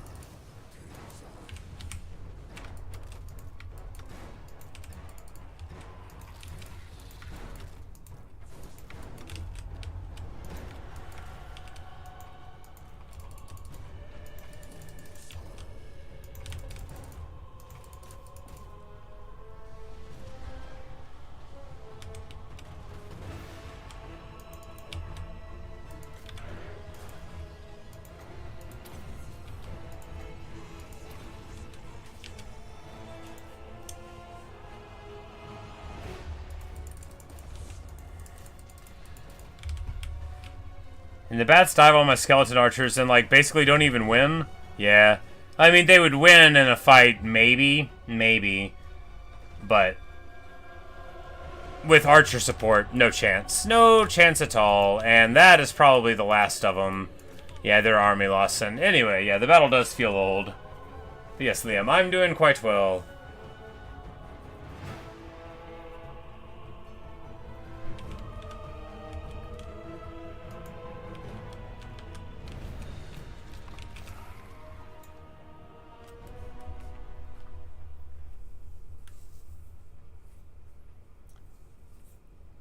Yeah, Skaven... The thing about Skaven is that if they don't give you access to something like Snitch's crazy mechanics or Ikit or Throt, like the other ones, you know, the plagues don't work so good. You know, the being Tretch feels very underwhelming, right? Liam, you say you want to play this game at some point, possibly. Dude, you know, it is a lot of fun. There's so many cool different factions to play, and it could be really fun just like taking looks around and stuff, and you know, it takes a super long time to feel like, oh, I've done everything I want to do, you know. And I don't think we're even going to wear the Venom Staff on her. Do we have a better weapon than that? I mean, we could do it just because it's, yeah, you know, for the love of the game. And we'll be able to you know, channel the anger of the god in the direction of Setra, and that'll be, you know, funny.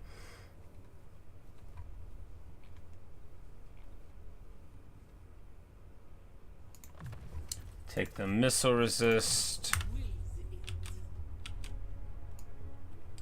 Tretch's army both after retreats. Yeah, yeah. You know, what Skaven does after they rally, that's what always gets me, right? Because you can pay attention, but once they're running, it's so hard for me to, like, pay more attention.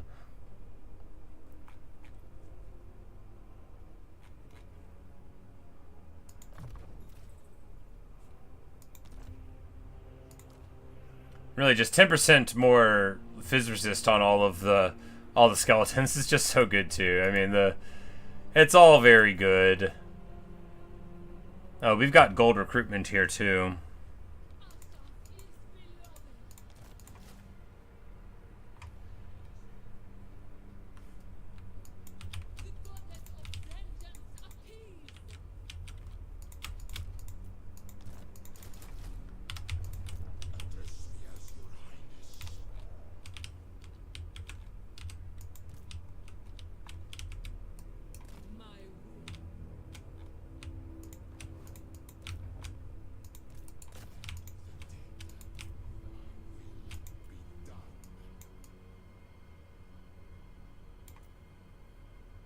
Oh, So if we drop these Ushabti, we can get them back here at a gold chevron.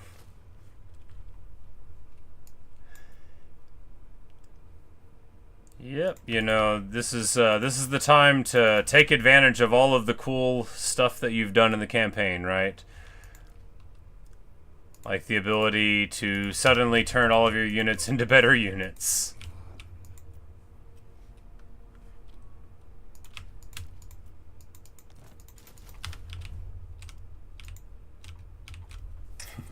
Yes, trustworthy, reasonable, right? Yes, yes, indeed.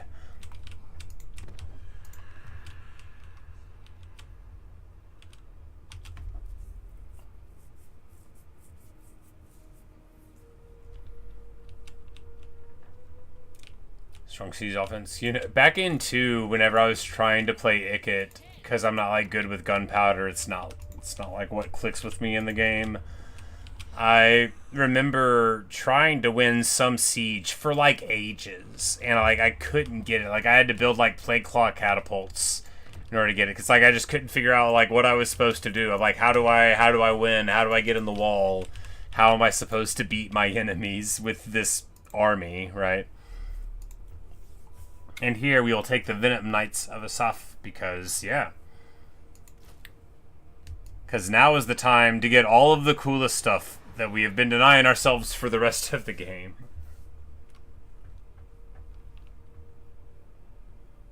$10,500. And then, you know, they also have...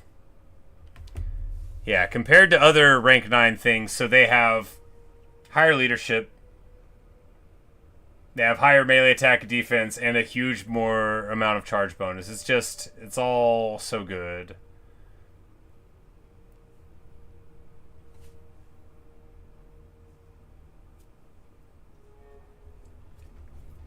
Like Bannerlord's war mechanics? Yeah, I didn't play Bannerlord, but I played like almost 1,900 hours of Warband, the one before it. Alright, yep, so... I was talking a little bit too much there. We should have been ending the turn.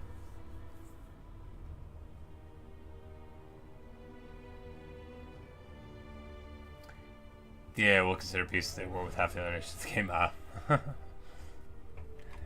Yeah, maybe that's what would happen in this game too. Just half the factions in the game are pretty strong. Alright, well, good. Auto-resolve so that we can wipe them off of the map. Finally. Please say they're gone.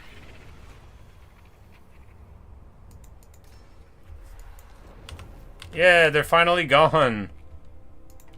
That took a while. Alright, Kairos is going home, you know. We discouraged them. These guys are like all hanging out here and it looks like they can't figure out what to do. Is it because they don't want to go across the ocean and they're scavenging here?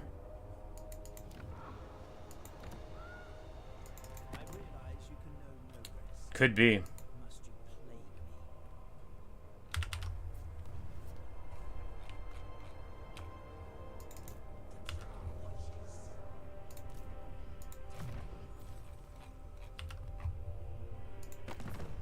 That's right. I'm at war with the Lamian Sisterhood.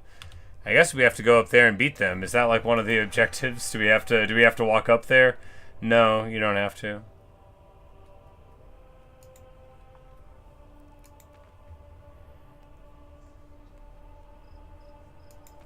Yeah, we need to hold Kimri and Galbaraz. Well, yeah. And then build the things. Well, you know. Soon enough, Setra will be home. And we will let him see what's up. DJ Khatep's gonna wave. Oh, Setra's gonna be mad. He's gonna be so mad.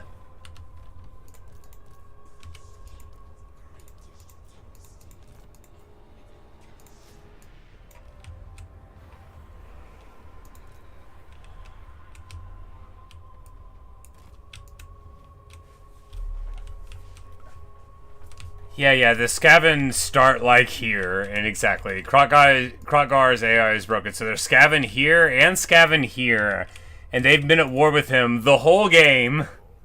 He's still here, and that's why it's been so good of a life for me.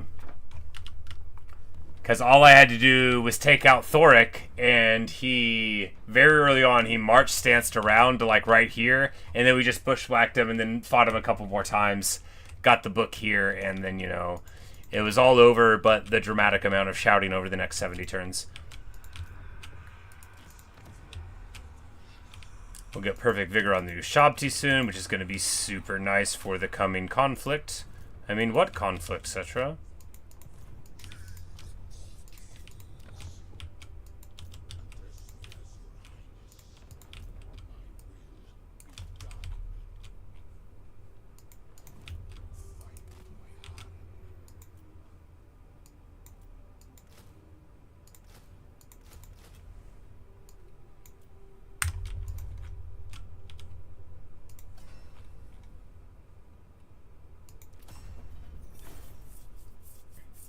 Never seen that order, not horse legends. Yeah, Teclis beats the orcs.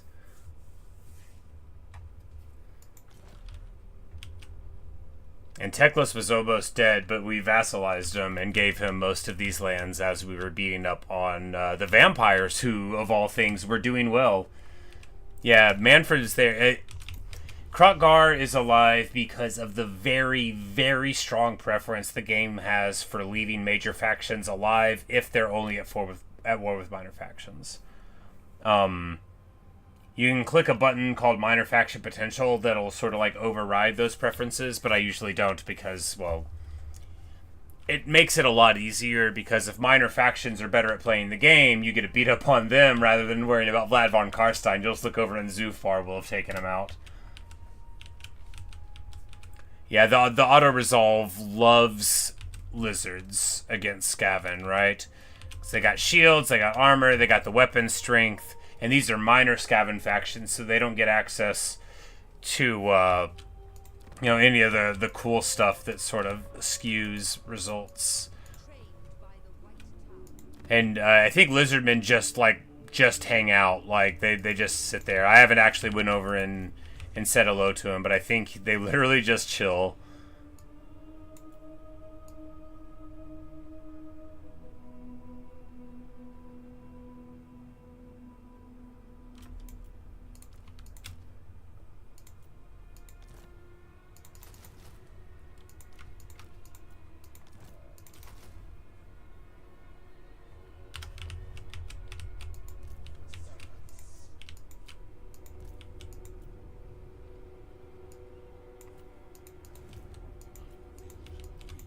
Alright, well, I guess... Yep. Just time to let Setra get home and see that Khatep is sitting here in the Black Pyramid of Nagash doing his little book thing over the Vault of Nagash that we are currently building in the middle of our desert. Wonder how we'll take that. Yes, I do. Yes, I surely do.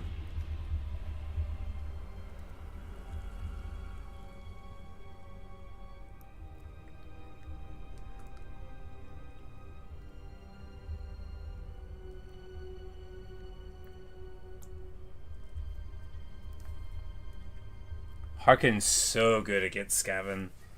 Especially with, like, restocks and stuff, because he get, like, that pistol does such good work on, like, big things when you're just, like, swirling around over their head. Exactly, Lemons. You know, they don't get... And with only really one place to build, they don't get, like, nearly what they need in order to go, because they don't get all the benefits that major factions do. Setra the Imperishable.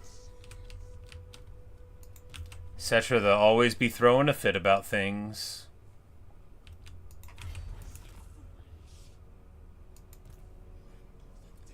Oh, Sahut, he got the old mutagenic energies. You know, that can happen. Sometimes they get the old energies.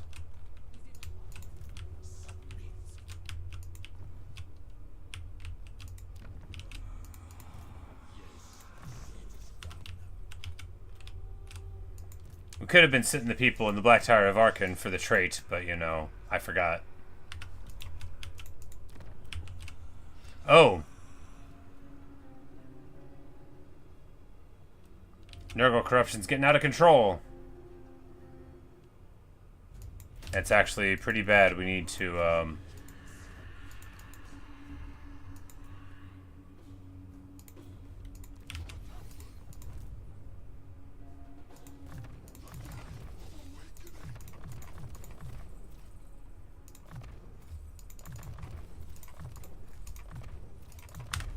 Alright. And that'll get it back under control. No, we need it lower than 50. We need it lower than that. Alright, here we go. Like, I'll recruit another one here. I just don't want a plague to pop out here and annoy me.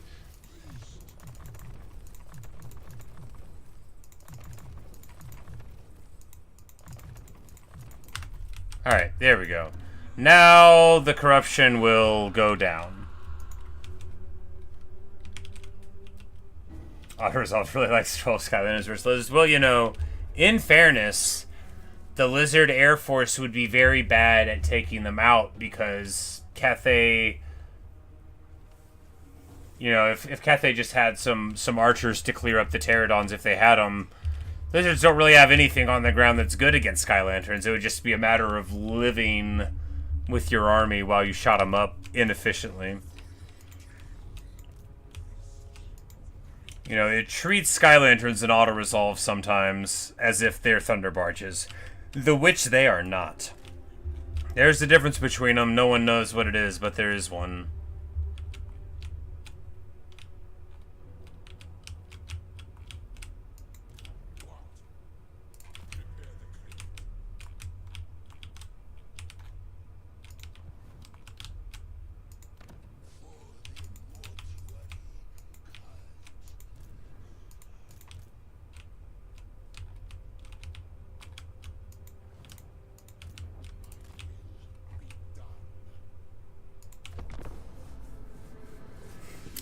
You gotta love the idea that Setra's, like, just still so delusional that he can't even conceive that this is about to happen to him.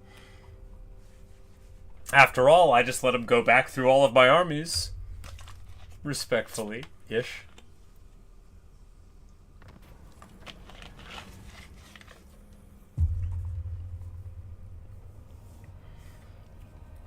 Okay, so this stinks. This is terrible.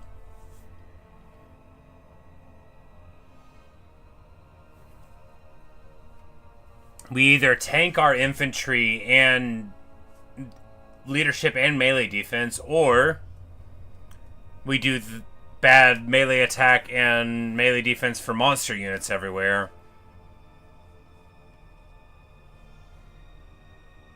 Man, I hate that.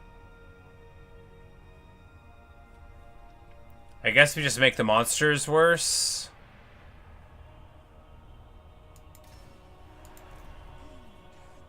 Now the Ushabti are just totally garbage. Nah, maybe I should have taken lower leadership. I mean, the skeletons could have taken a hit of 10. Ah, man, I hate that. And it's 10 freaking turns, and I need to have this war. Whatever.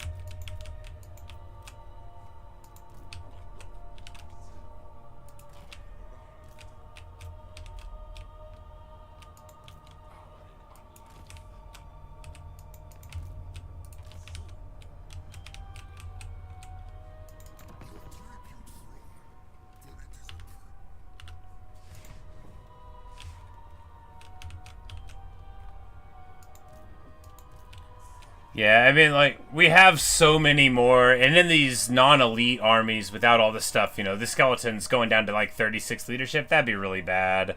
We have dramatically more, you know, infantry than we do monsters.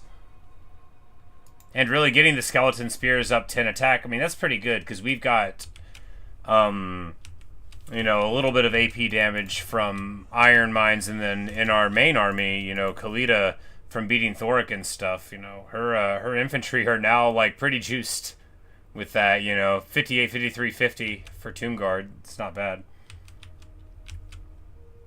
Khalida, of course, doesn't have any kind of wall for her archers. Her thing's all monsters, but the Necropolis Knights don't count as constructs.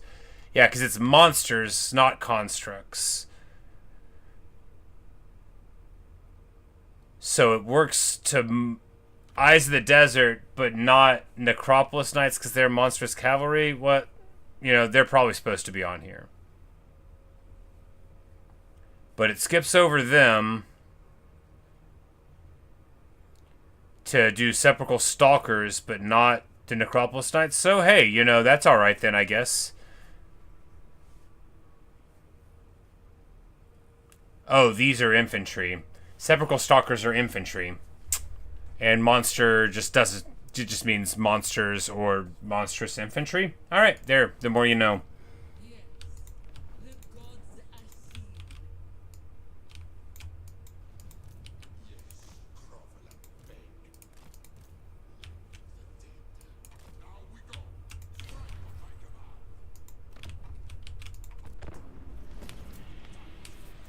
The two Lich Priests that I recruited over there to stabilize the corruption were both named Adaya.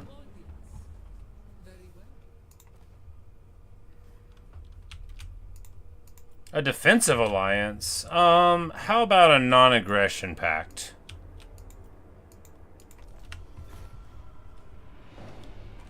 So you got to go to sleep, Lewins. Well, thanks for stopping in. A pleasure. Yeah, we're going to be wrapping this up here pretty soon, you know.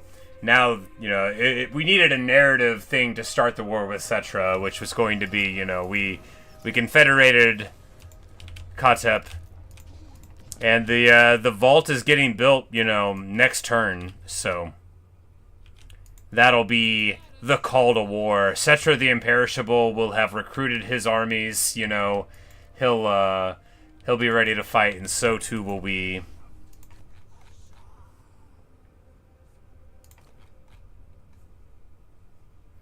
We got all these awesome items that we could get access to, but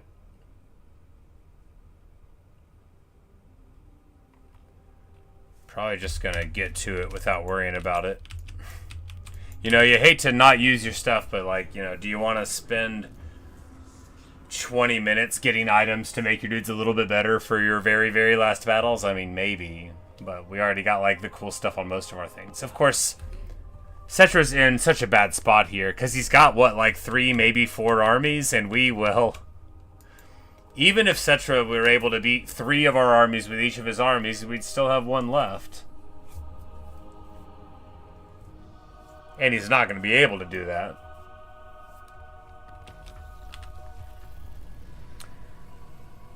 We have researched the wisdom of the 5th dynasty.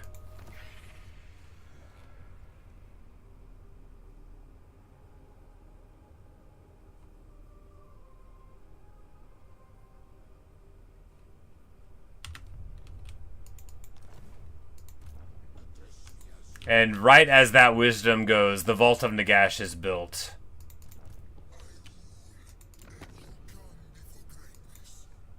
And we declare war against Setra, the Imperishable.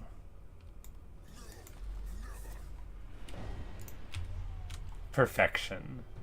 True narrative perfection. You know, this is what it's all about right here. DJ Khatep returned to Nehekara, the High Queen Khalida, waiting all of this time to spring her veritable trap upon the foe.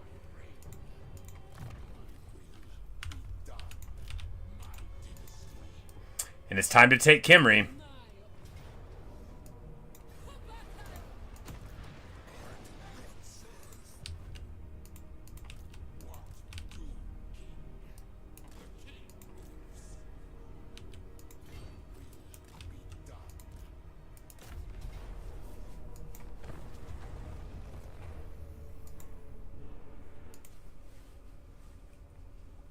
You're feeling giddy when you got Scribe to shoot yourself this many times. Yeah, you were talking about with all that diplomacy stuff you got away with. It's so good. And then you had to race them. Yeah, you know, that's sometimes how it goes. You're like, oh yeah, everything is perfect. You're like, wait, no. All right, so these are just piercing projectiles to deal with. All right.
Man, she's got 3 infantry in this army. I guess it's all heat, right?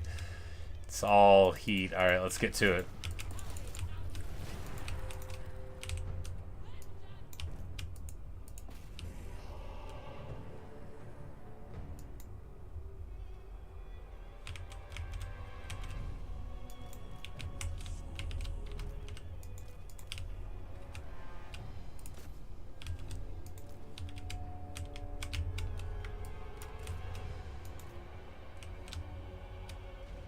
Oh, yeah, there we go.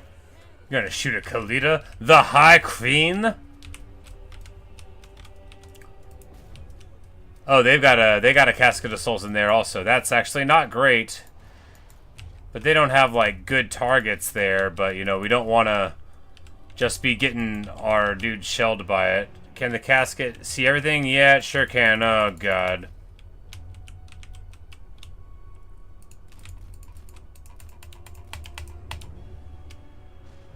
Oh, man. Alright, so this is actually really bad. I didn't even think about this. Dealing with a Casket of Souls is absolutely going to be miserable. They're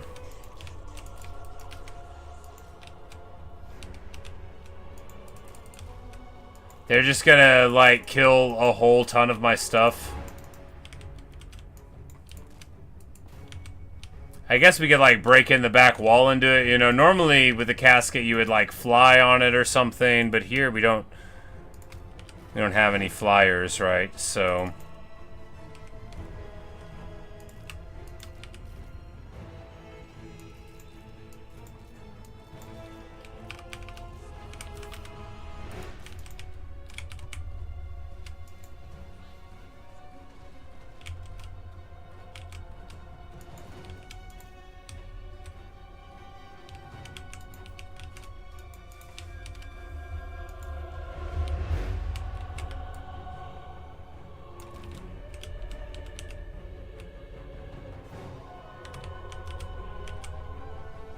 yeah, I don't know how to do this right. I mean, it'll be fine. It's not a disaster. We're still gonna win. But man, am I, like, not prepared for this. You know, because you fight a couple of factions the whole game long, and then you fight against one who, like, has all your tools, and I'm like, wait, no, what do I do against artillery that's the exact same as mine, but is inside the wall? Like, nothing? That seems unfulfilling. And here we'll just take, like, a bunch of damage, I guess? I don't know.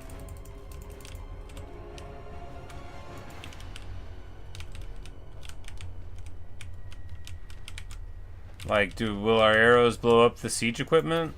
Will that happen? It could.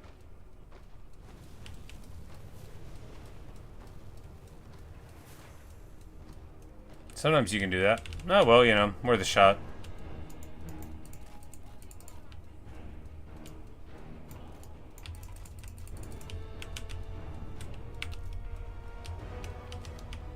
Khalida's army is, like, I wouldn't even think about it. This is a terrible army for sieges, isn't it? We don't even have anything to blob up. We just have to send Khalida and hope that everything that they have is bad. I mean, seems like a plan, right? A plan. We're gonna Venom Staff them right now. We're gonna... Yeah, there we go. Oh my god, it does a lot of damage. You know, at least she's having a party. She's living her best life. She's doing what she wants. We're gonna wait. This will be the blob fight we want here. Wow! Oh my god, that artillery. Oh my god. That's so rough. You know, that's the point of artillery, right? To shoot a bunch of idiots that walk up on you. Man. Man, oh man, that is rough stuff.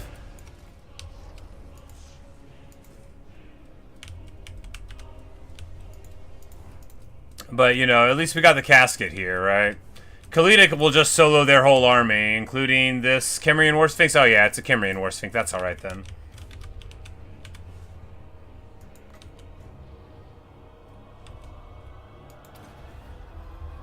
She's going to turn and look at the Sphinx and do a bunch of damage. You know, it's a pretty alright item. We're just gonna charge right through and try to hit these catapults again, right? Because this thing's already done... Okay, I guess it's not hurting me as much as I thought it was. Are there 2 of them? Are there 3 of them? Like, why are my troops so beat up if the catapult's not doing anything?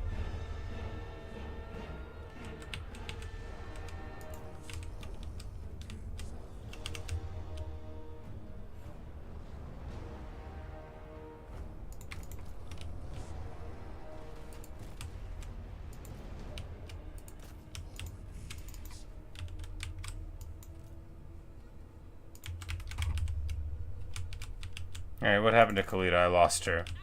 Oh, she's just fighting over here.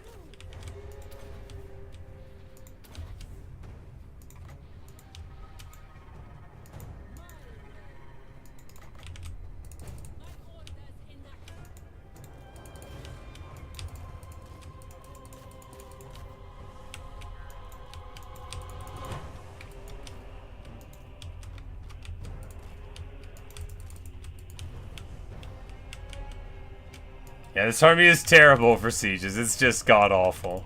It'll still be fine, you know. We've got even more reinforcements once these die. And that's good, you know. It's good to have backups for your backups. Because their Screaming Scroll Catapult is somehow not getting value. I guess skeletons don't cost a lot, so even if they get the value, they don't get it.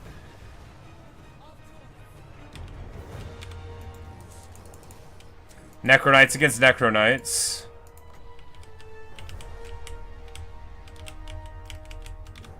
One final barrage, and maybe we can get these catapults down.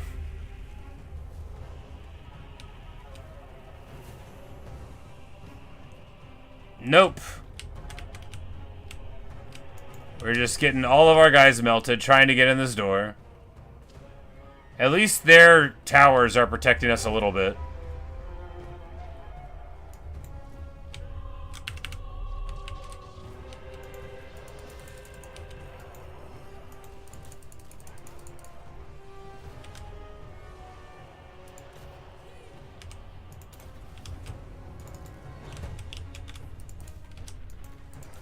This is like the messiest fight.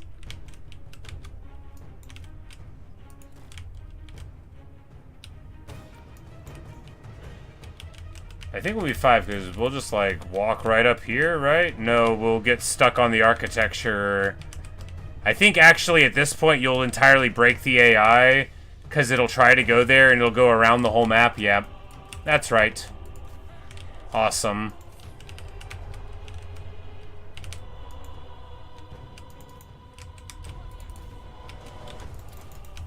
But of course, Khalida's got her big heal, right? I just gotta use it. And more importantly, I gotta get somebody on these stupid catapults before they get just all... It's like I'm playing a computer, but I'm the one that's the computer. I'm the one who's too dumb to not get shot for a full thing of ammo.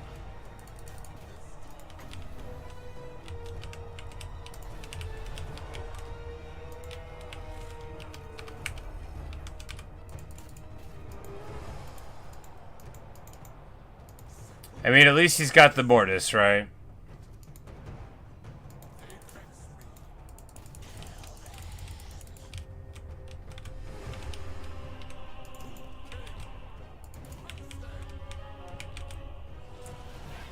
Or maybe Khatep doesn't have it?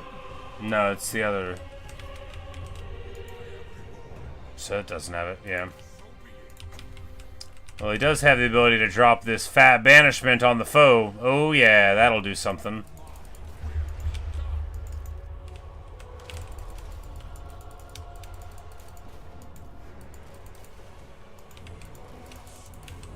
Anyway, we're just gonna get shot for this whole, like, 40 ammo of a Screaming Soul Catapult. That's just what we're doing.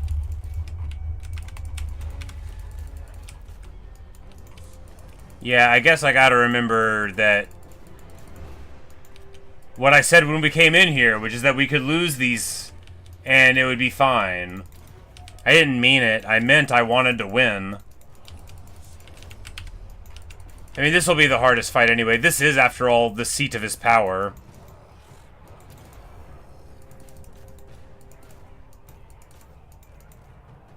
Oh, he doesn't have rean. It's just like the little reanimate. It's not the upgraded one.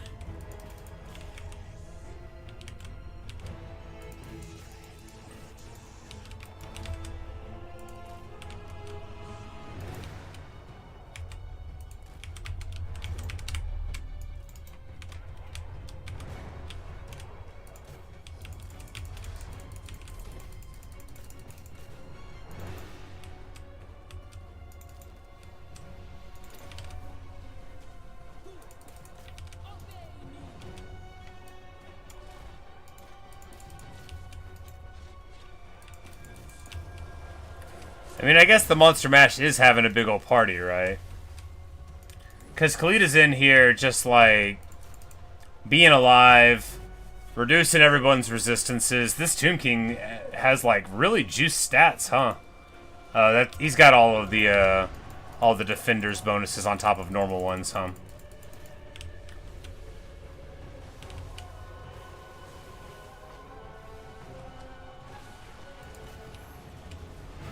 But, you know, he is on horseback, so when we get this Necrosphinx in here, hitting for about 1,000 damage. Alright, now that the Ushabti are here,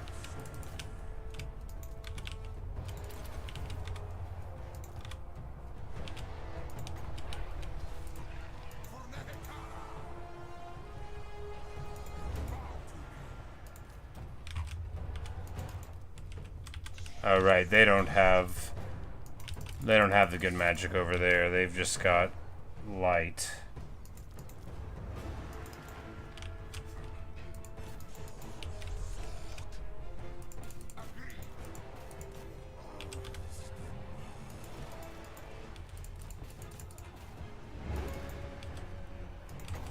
Oh, the other Tomb King did come out because the first reinforcement will be the good one from the other army. And then we're going to drop this huge banishment here that's going to actually really melt this blob. Man, banishment's pretty good.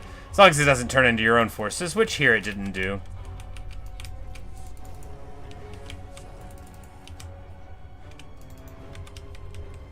Alright, and the Wet Noodle contest, the Tomb Kings win!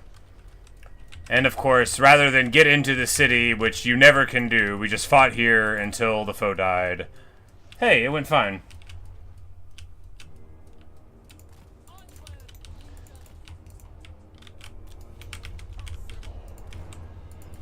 Yeah, everyone hates the artillery. It's like, it's so good to have, and then it happens to you, and I'm like, why? Why are they allowed to hit me from outside? I'm just outside the wall.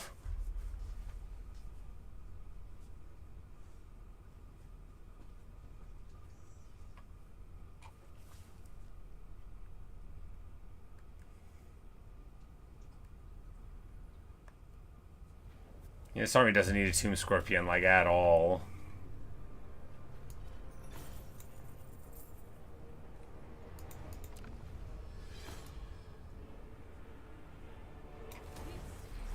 And now she is sitting there, and she got the Chalice of Melfleur, which of course gives you the funniest thing with a battle healing cap of 500 times. You know, just 5 times. Now, of course, it's a magic item, so you can only get it on dwarves or on wizards, but it's still quite good. Because, like, Khatep, for example, you know, you could put him on a chariot. He wouldn't be amazing on it, but you could put him on one. I mean, he'd still regenerate on the casket with regeneration, but you wouldn't ever be able to make him be taking hits, right?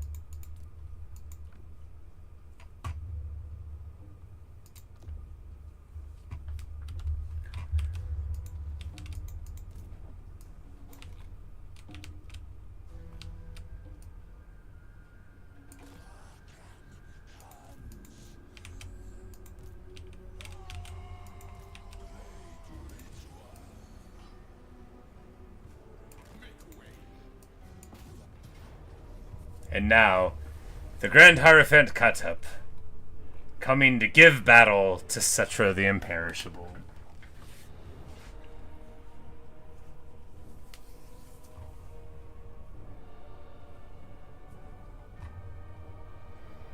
He's got a casket, but we've got a casket too, and we've got a bone giant, and he's got a bone giant. I have a whole extra army, so we'll see how he does.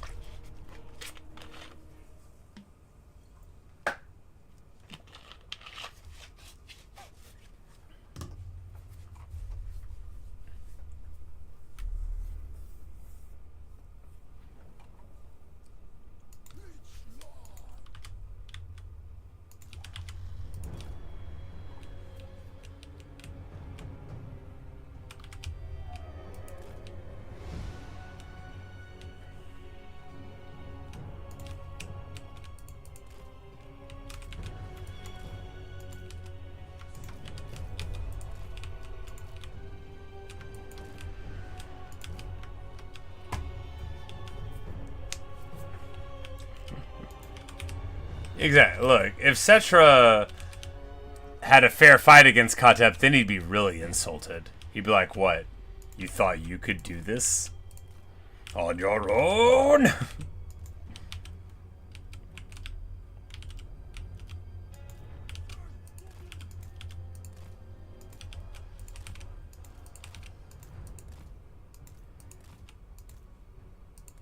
Of course, Setra's chariots are going to run absolutely rampant. Our bone giant's probably going to get shot up. We'll see how it goes.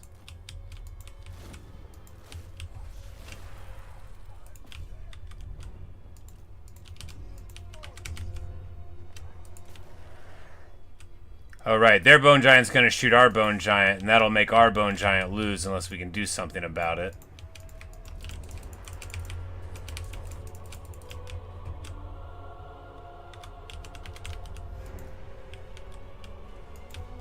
You know, I bet our bone giant will win the duel against their casket first, though.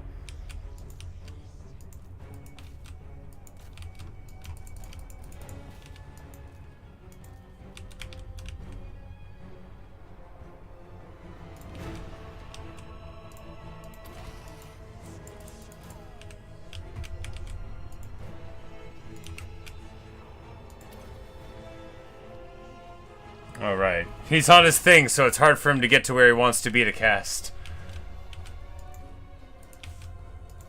Setra's here.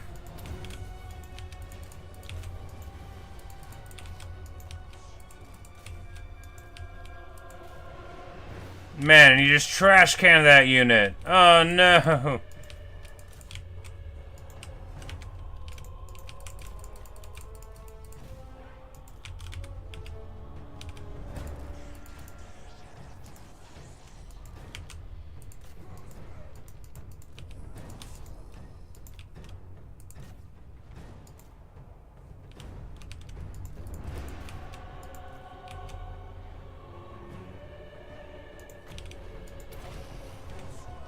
Alright, and there's another heal for our army. We're just gonna get this right here, and hopefully not hit my chariots too bad.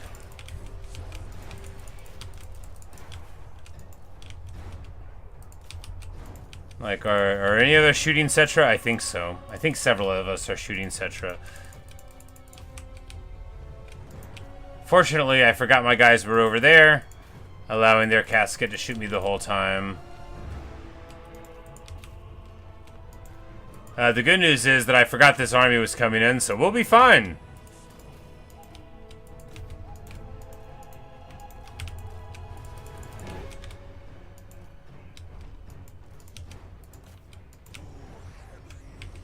Oh my god! Are you joking, Khatep? Did you see that? Did you see what this man just did? I mean, sure, I'm in control of the army, but did you see what Khatep just did to us? I mean, at least that shot hit more of our foes than us. He literally just shot at Setra. I mean, it's about sending a message, right? But jeez.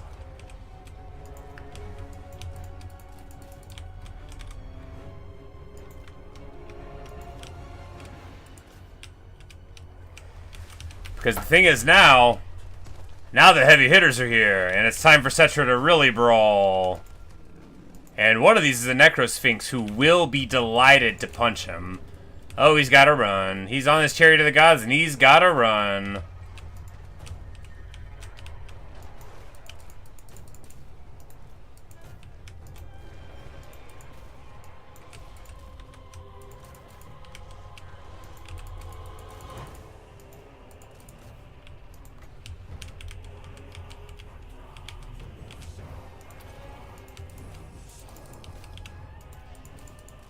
Several Stalkers are anti-large against Shabti that are debuffed considerably by events. They're down to 12.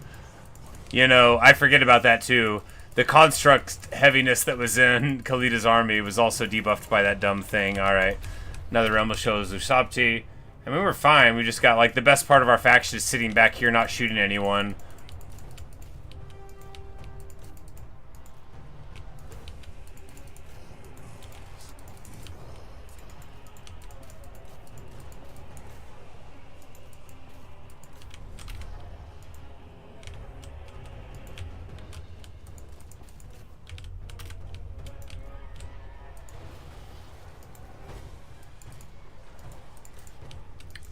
It is fine. It is good. We are winning. And yeah, you know, in a fair fight, he would have killed me, and that's not much incentive for me to fight fair, is it? Setra the Imperishable, King of Kings. Etc. Etc. Etc.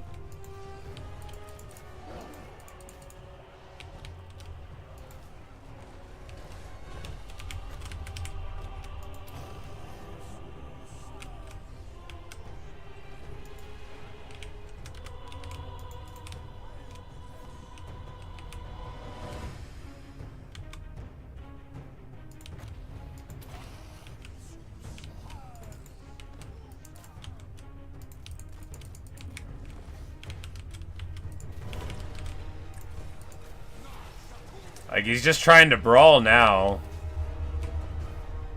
Setra the Unbreakable, you know, to his credit. To his credit, DJ Khatep is like, if Setra's still alive, I'm still shooting him. If Setra has one enemy on this planet, it is because I am still here.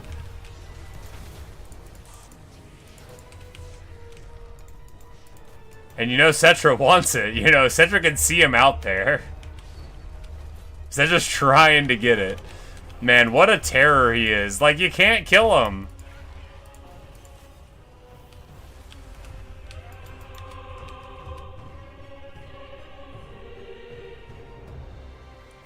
Even with, like, dedicated anti-large beasties, but, you know, that's showbiz, right? Just hit him. Stop trying to hit him and hit him. 2 hours later. Right. Chariots are terrible at dueling. Say that to an exalted hero of Tzeentch on a chariot. Say it twice. Alright, Grand Hierophant Khatep greatly wins the battle. Sure, most of his troops aren't there anymore.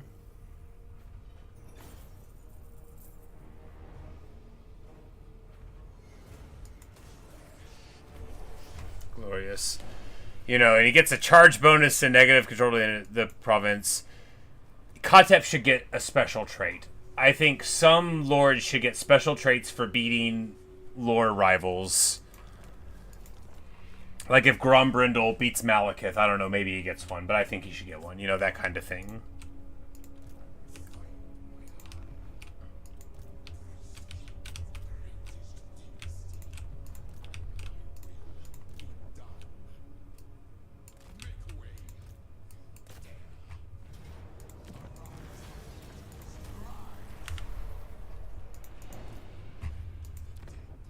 And we still keep the pyramid at Kimri, so now we swoop around, and now we have expendable on all of our things, and everything is great. Yeah, and we'll just This guy's army any good? I mean, it's probably good, better enough than this one. Better enough.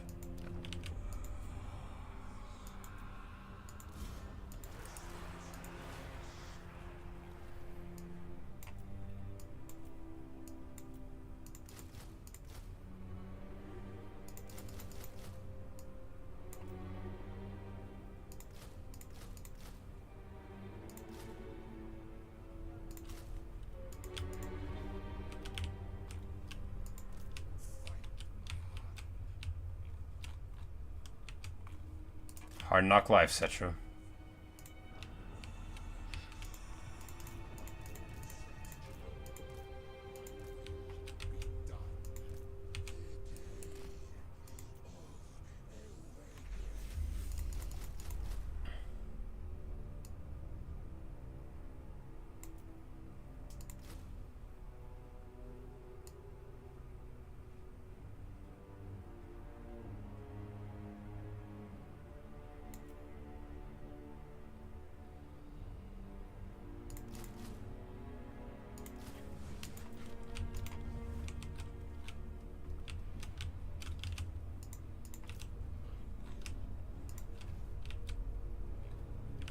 Hiding guys, right? Exactly. Or, you know, Morgur and Drika. Although, for stuff like that where it's in the quest battle that you get it for, I mean, still maybe, I mean, because those quest battles are, in that case, you know, for Morgur and Drika are, you know, at the very end.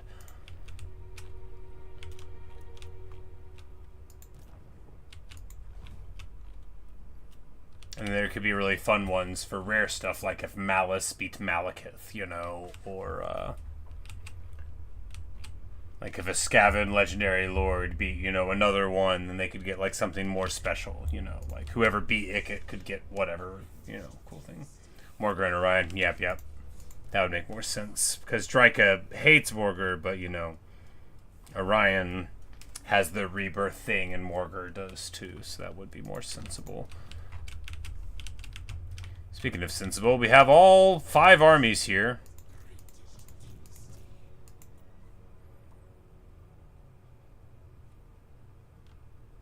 We're just going to grab the Kepler Guard, which are, you know, dual sword Tomb Guard.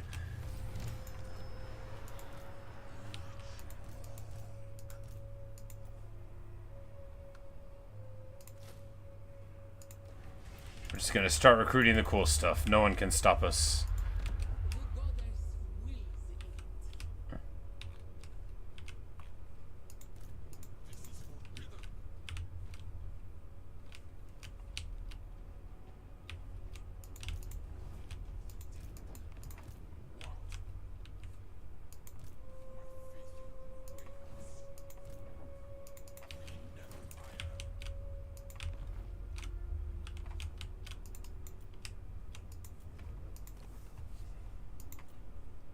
Oh, we have to do 19 more settlements before we can win. Well, you know, we can just roll up that way, I guess. That's so many. Ah, it's so many. You know, we'll probably end the campaign before we get the achievement then. I don't feel like doing 19 more. Who does?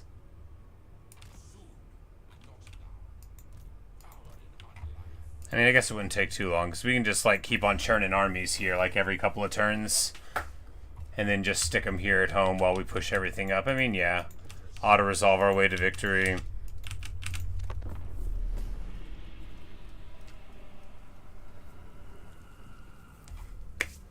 The biggest grump. See, this is what... You and me, Luke, we need to make a mod to make all this come true. Call to victory and auto-resolve it all later off screen. Yeah, that's probably what I'll end up doing, you know, just for the achievement. Because, again, like, if it takes 45 minutes, I can do that in the morning, you know, with some coffee or whatever, but it's like, it's not very interesting, is it? I mean, it's interesting as a player, but, like, at a certain point, whenever I'm, like, trying to commentate on a game, I'm like, alright, like with Stardew Valley, after the first 148 hours, I was like, man, I don't know if I have anything else to say about this farm.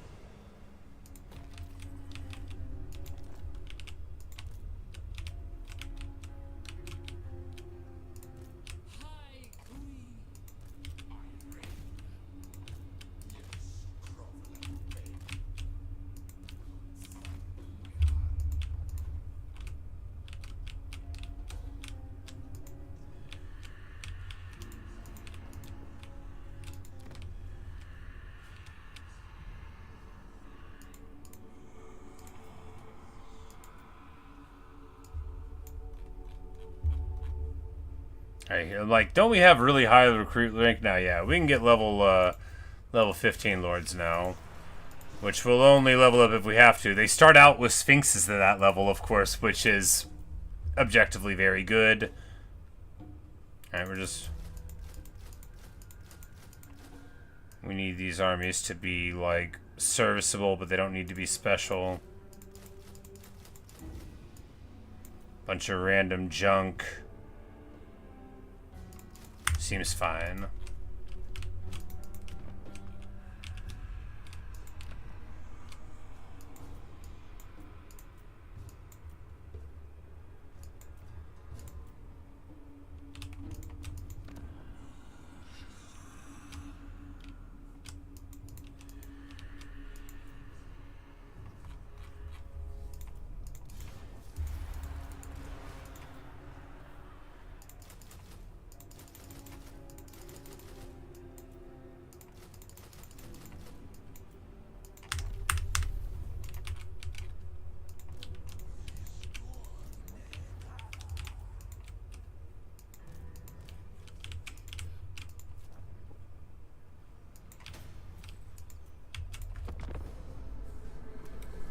Good night, Liam. Thanks for hanging out. Enjoy your Silk Song morning. I hope you have all of your dreams come true, and you'll have to tell me what you think about it. And I'll be sure to not say any spoilery things when I see you, in case I have played slightly ahead of you or something. But Sartosis declared war on me? Well, I never. Apparently, this garrison can just win in an auto-resolve against them, so that's pretty funny. And we can just win again, so that's pretty funny, too. What a good garrison. That's hilarious. You know, I love when the game's just like, yeah, you got a wall, you'll be fine. Like, if I was doing it, no way. And there we go. That dynasty is done, and now we'll get this one. This is going to get us 2 more armies, and then, of course, also the ability to recruit a bunch of stuff. You know, it's funny how the timing's working out. Pestilost.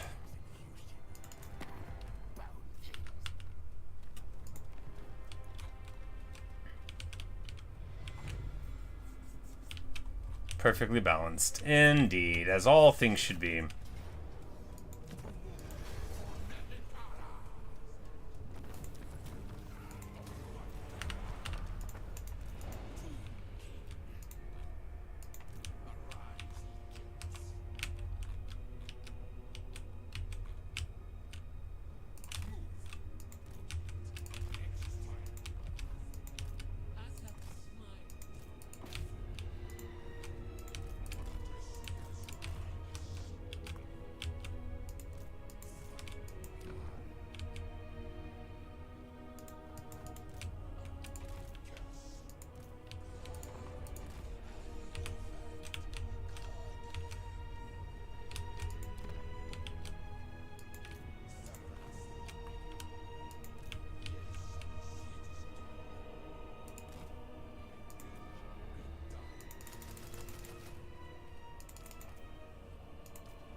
I can already get another one? Yeah. And now we'll be out of jars. I mean, for a little bit, till we get in some more fights. But that's just an absolutely bonkers rate of gain. And we're just going to...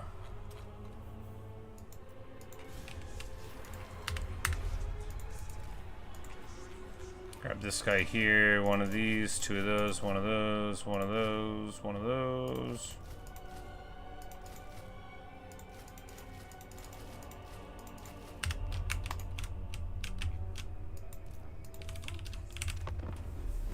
Hey, Minikman.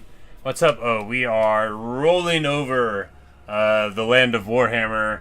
Khalida, the High Queen, is taking care of business. She is taking names. She is writing them down. We are winning all of these auto-resolves, which is incredibly funny to me. But yeah, we're just sort of rolling over the end of the campaign. We've already won. The game just hasn't acknowledged our victory. It's one of those things.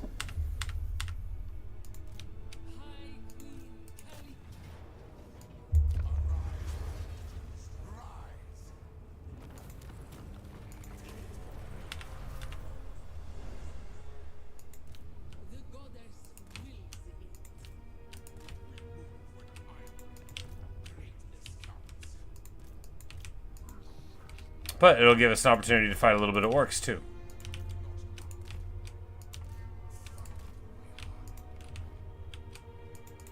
Yeah, because he's just getting pushed back so far, and he can't do anything about it, right? Because none of these are even, like, high enough levels, really, to support these armies, so, yeah. The pirates form sort of... Yeah, I mean, look at them. They literally are just totally borked here. I guess we just get... Because if they couldn't get them, then they probably won't be able to get this either, and then we'll just, Yeah,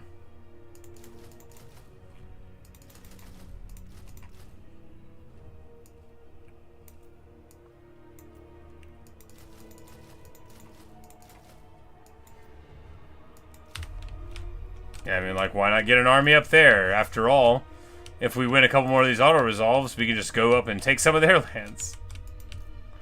On our quest to have a lot. Alright, we need to... I mean, so what's the worst Savage Orcs can be? Nothing, right? We got magic attacks all through the army. We're fine. Can't believe these Savage Orcs are still alive, but, you know, we're fine.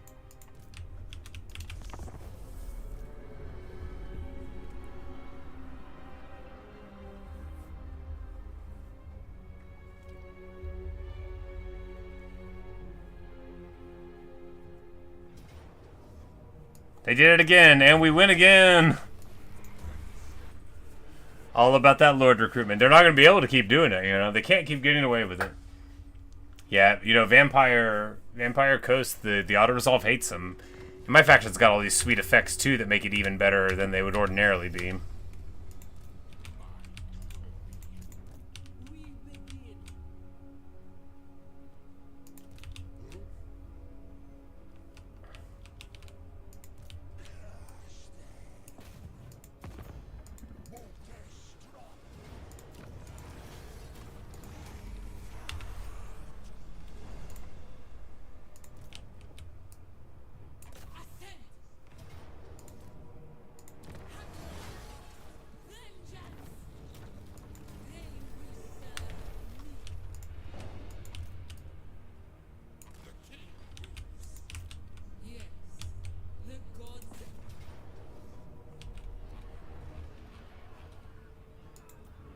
Walls. I mean, it's like, it'd be a cool fight, but...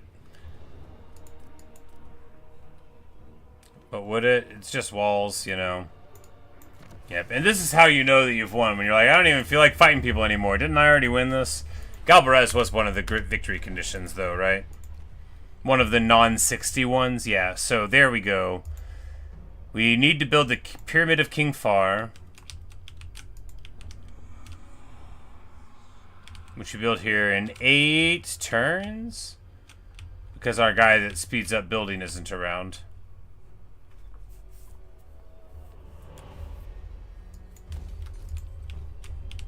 But yeah, but that's like what's left, right? We have to build that one pyramid. And we've already got all of the settlements that we're holding. And we were supposed to get 14 more settlements. I mean... Scarbrand and Gorbred pushed north and probably died. No one's around to deal with them. Yeah. And then, you know, Imric was here and they didn't want to mess with him. And he had Clan Moors to deal with for the longest time.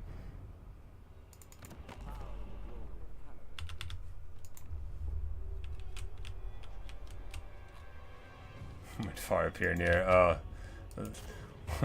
Luke Maki, you are El Terrible.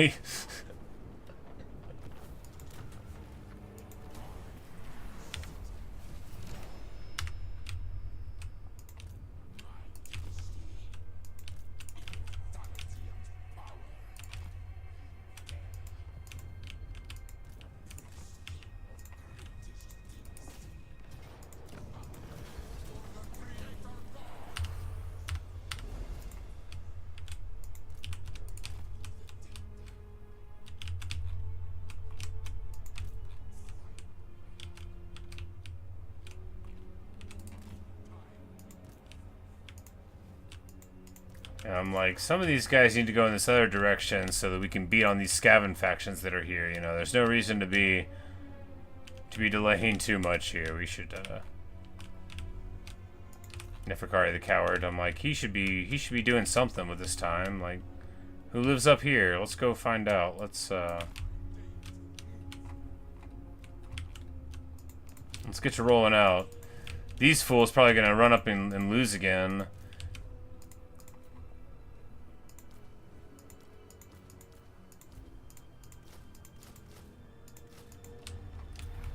We'll give him all the cool stuff. How many friends does Scrag have this time? He has no friends. Just some trade treaties. Well. Bummer.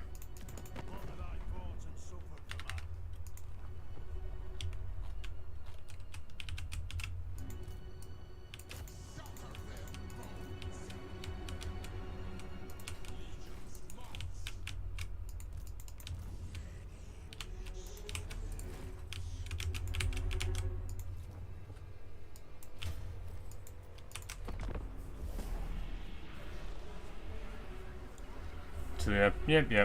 And we'll move a couple of our guys down and hit the Skaven that are under us. And we'll take this defensive alliance, because that'd be very funny in case somebody gets mad at us for any of the junk we're doing, and then Imric will go punch him in the face. Skrulk just declared war on me. Where does he even live? Lustria? Like, what's he doing? My man is bored. But I guess we just took enough land that we would have qualified as a major strategic threat.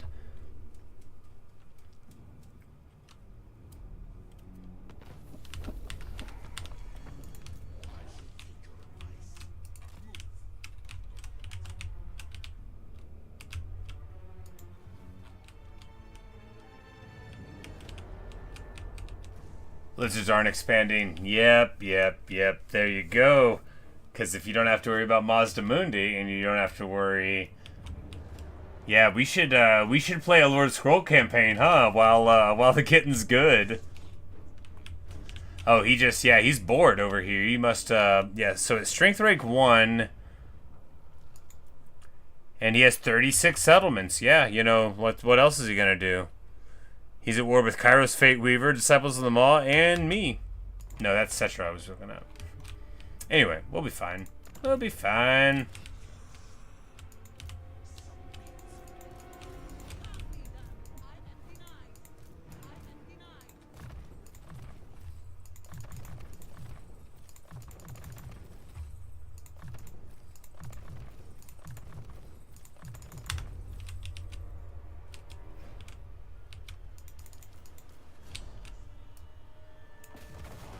And now we can go here and lightning strike these fools off.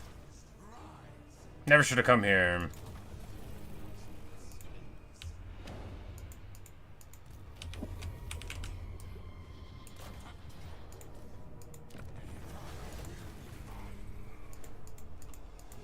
Lightning strike's so good. They should have killed me when they had the chance. To Hinwan and Gorok, and that's right, because Mazdamundi's all the way up. He's got like the human factions and Yanbo and stuff to worry about. And then of course Oxyotl is just like south of there, so normally they can do something too. Do we want to shop to here? Yeah.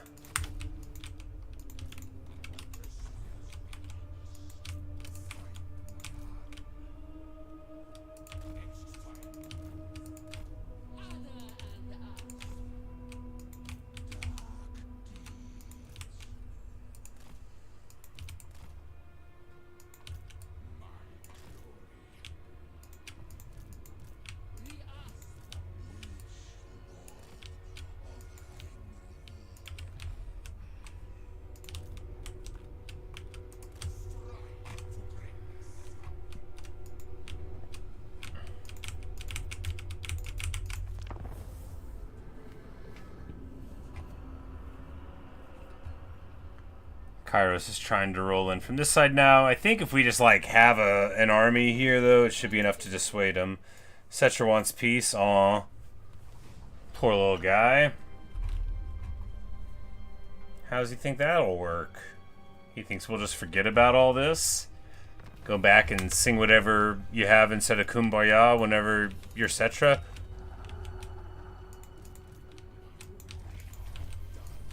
The Herald's empowered. Yeah, baby.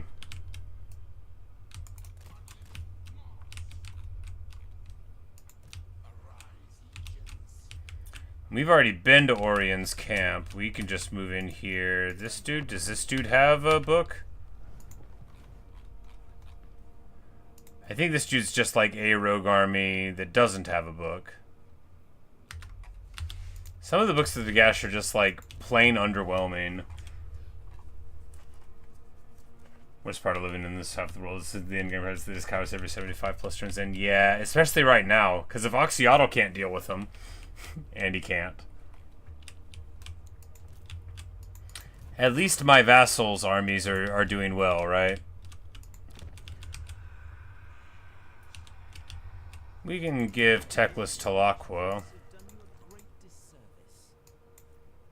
We'll let him keep his money even. That way, that just because I don't feel like having someone there to defend it, right? You know, it's not part of the desert and all that. Skrulk might be bringing people across, like, the way anytime, but we don't, like, really gotta care about that, do we? We don't.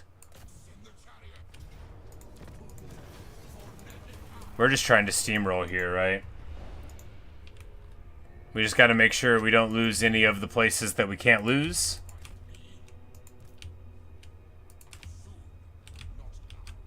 Alright, Stone Mine Tower. We don't want to fight the dwarves over this.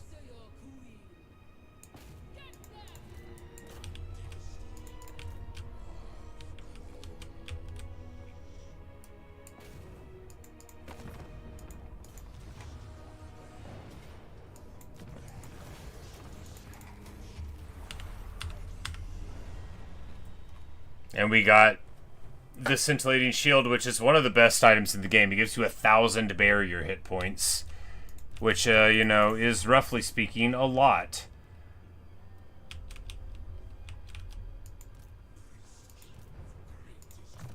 We'll give it to Khatep the Betrayed. That way, if anybody tries to betray him again, you know, he'll at least have a barrier against it. That'll be good. That should please him. You know, if you listen to him talk, you think he was the only guy who ever got hard done by an enemy. Or an ally.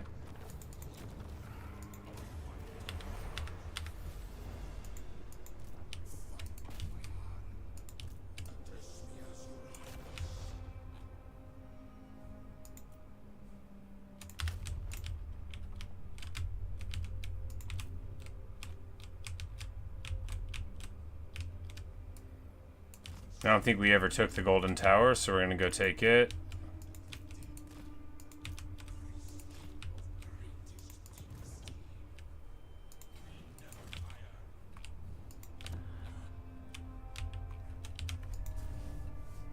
Alright, 9 left to go.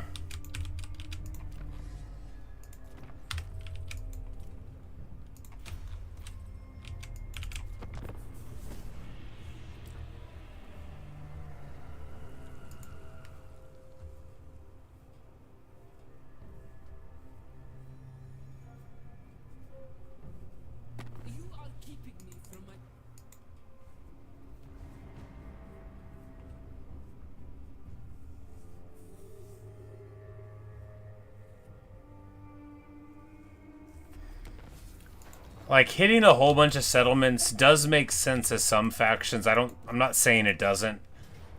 It doesn't make over much sense to me when you already have to have your 11 regions and, you know, all of the buildings and stuff. Because there's factions like Beastmen or Warriors of Chaos where I feel like it makes pure sense that the objective is to burn down a lot of stuff and that, you know, Khorne won't be happy till you stack enough skulls, but for the rest of us,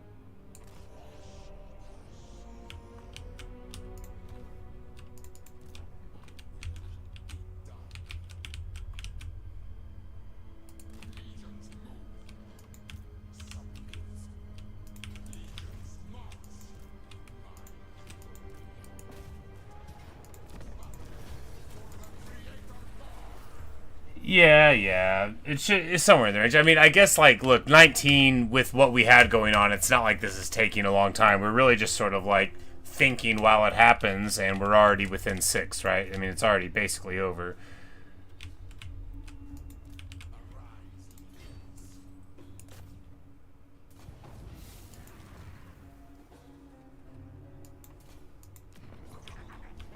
Alright, so he doesn't even have any dudes here. Oh, we don't have any single turn attacks there in this army. Well, you know, we'll break off then. This guy is on a Sphinx, so I know he can do it. King Araru's got the good army. Yeah, so this Skaven faction, which apparently is like, I mean, he's got to have an army somewhere, right? But, you know.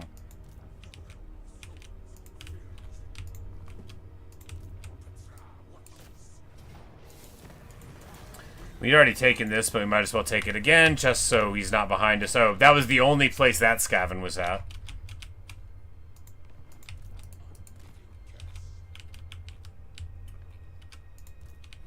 Federiv Yosef here.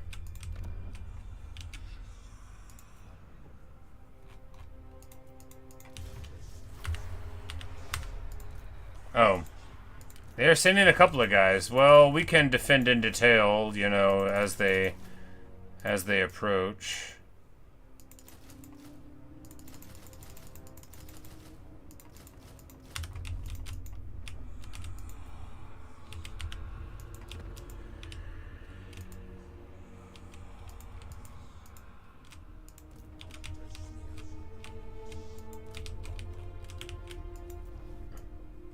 Four to go.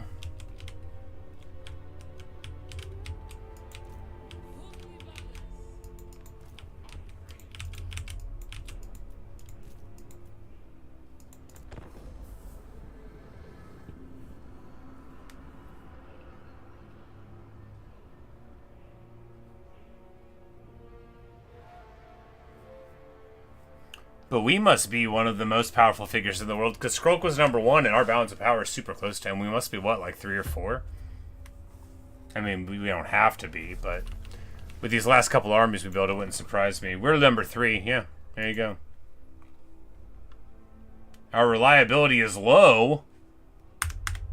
What?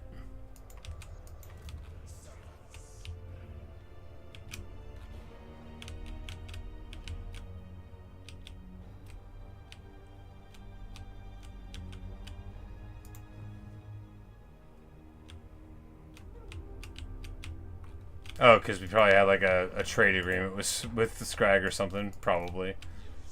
Look at me acting in disbelief. I'm like, what do you mean they don't trust me? Me? Like the nicest and most polite, evil Tomb King guy? Me? The one in front of you who never did anything wrong? This guy? Me? And they don't like me?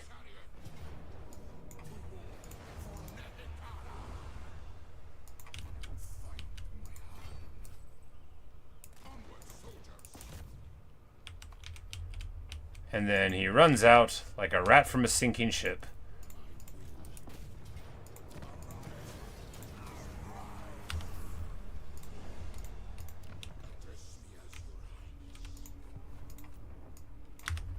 Two more.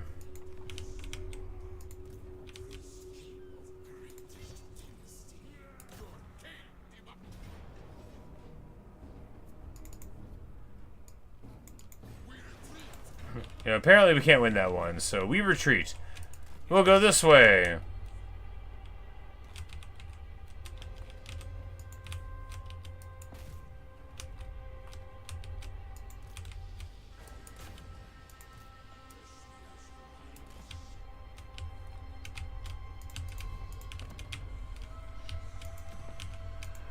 It's probably all going to finish like exactly on time.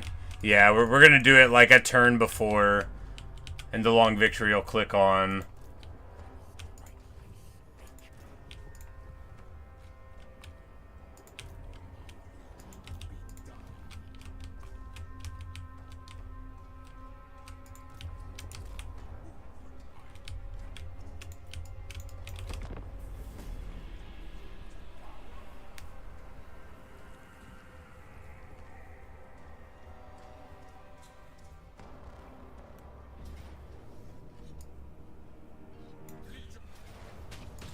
Poor Khatep the Betrayed, you know. He had the most interesting story out of all of us.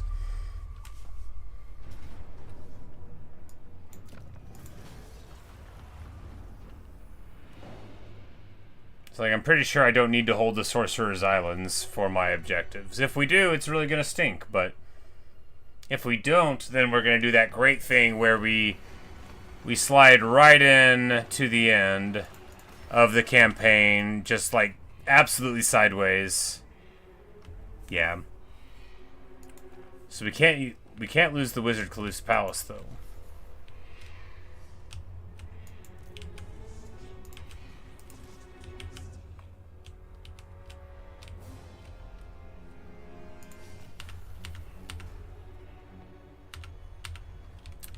No way.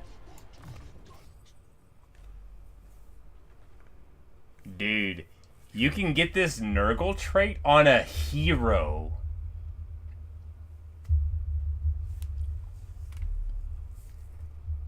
For 50 growth. And of course for a Mortis effect and a negative leadership effect and perfect vigor.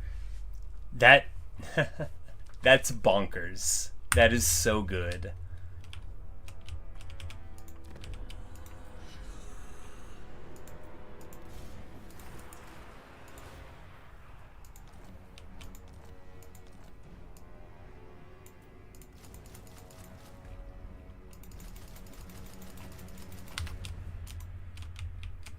Does that mean it has no downsides? Yeah, because it's Lord's army, and Lord's army effects only affect Lord. It would say Hero's army. Exactly. If he's not in an army, it wouldn't do anything.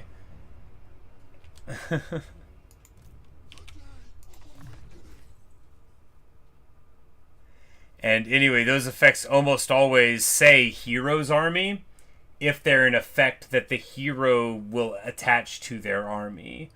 Stuff that says Lord's army almost always only works if it's the Lord that has it on there. So if you say Lord's army on like a talisman, say 4% to Lord's army, it often, depending on what patch we're in, right? But like, it would be like, you don't get this unless it's on the Lord, right? So it might just be entirely free trait, entirely free Nurgle trait, right? It could be. Of course, you've got to get the thing, and then you've got to manage the corruption or whatever. But fundamentally, that is a small price to pay for a Mortis engine trait, right? And especially if you don't have to worry about getting sick off anything, which we don't really. But Khatep now that happened, we're gonna... Like, no, not Myrmidons. That's dumb.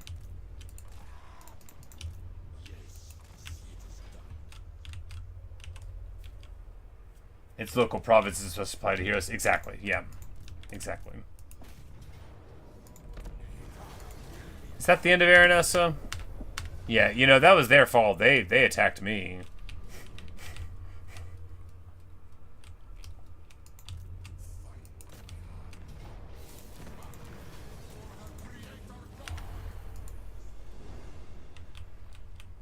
Okay, where is the...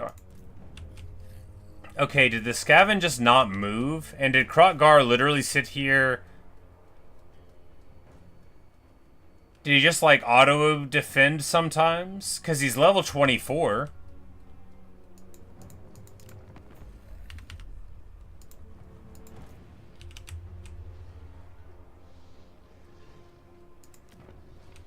He got a level 5 place.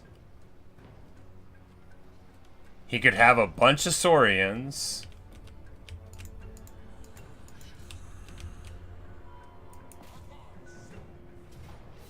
Okay, here's where the guy was at. A Skaven called Knife.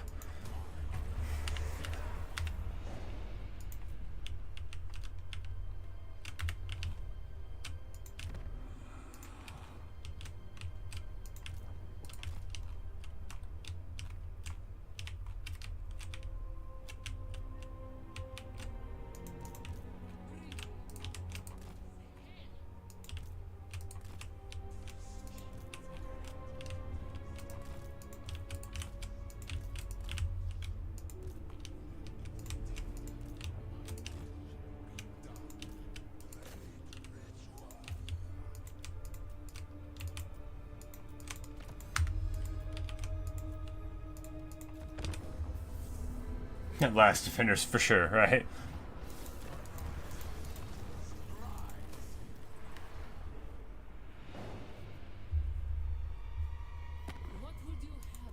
And after, 80 turns, those minor Skaven factions who have never, ever lived so long are gone. If we would have wiped them out, we could have had that province ages ago. Krotgar wouldn't have declared on us probably, and we could have just had him as a buffer. But, I wasn't sure he wasn't doing anything for a while.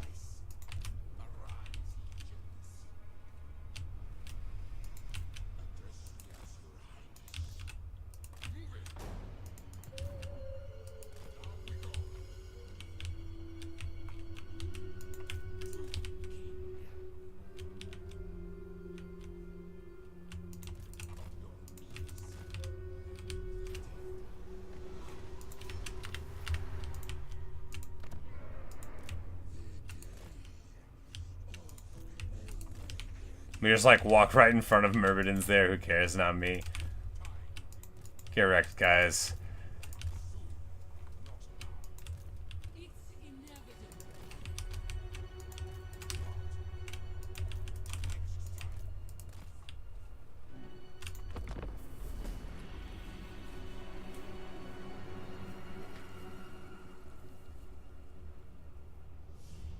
Perfection.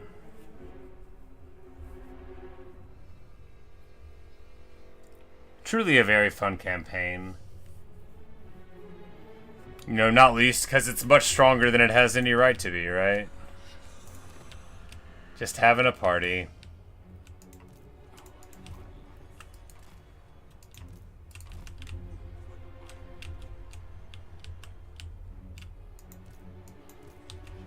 And then right at the very last moment, right when they would be able to come in here and take the victory away from me, right when they would maybe be able to come and take the last place that I have to hold on to. Yep, a pretty reasonable one for sure. Because, for a while, Khalida was considered one of the most difficult campaigns in all of Immortal Empires.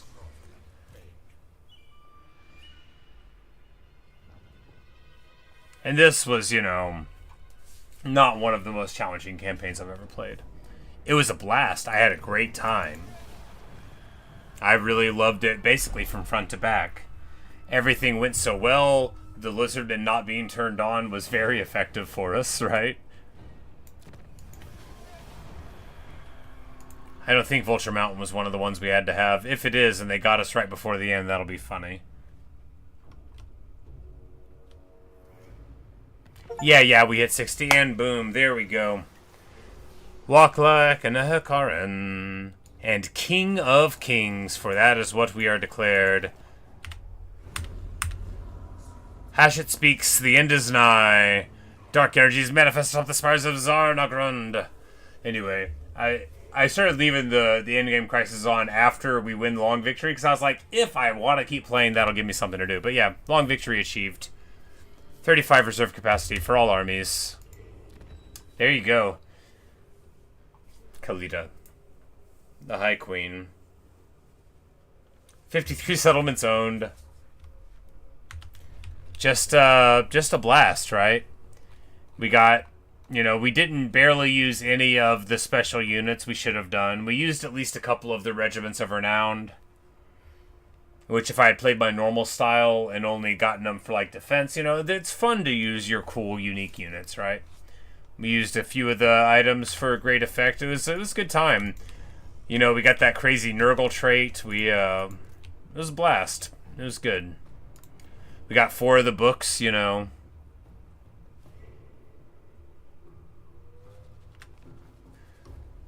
some of the books just, aren't very good. We got some good ones.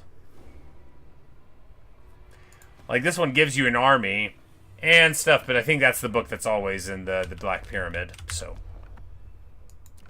But anyway, there you go. We win the long victory. The High Queen reigns supreme. From sea to shining sea, or anyway, from diseased mountain range to shining sea with only some vampirates in it. Khalida reigns. The pyramids are all built. Arkhan the Black is slain, Khatep is loyal, and Setra, well, he sleeps with the fishes. Perfection. Anyway, what a great time. What a great campaign that was. Look, whether or not it's tuned a little soft, who cares, right? Who cares? It's fun. And you don't have to spend all your jars getting new armies if you don't want. You don't have to be efficient if you don't want. And in that case, then it's awesome, because all of these new traits, all these new abilities, all the way that the buildings work with the technologies, it's excellent. There's so many good things that you have access to that now it just feels like a joy to play Tomb Kings. Khalida's faction is awesome at archery, like so good at archery. The magic attacks, the penetration on the shots, the AP on level 1 archers, like they're better than many at level like tier 2 or tier 3 archers. They are an exceptional unit.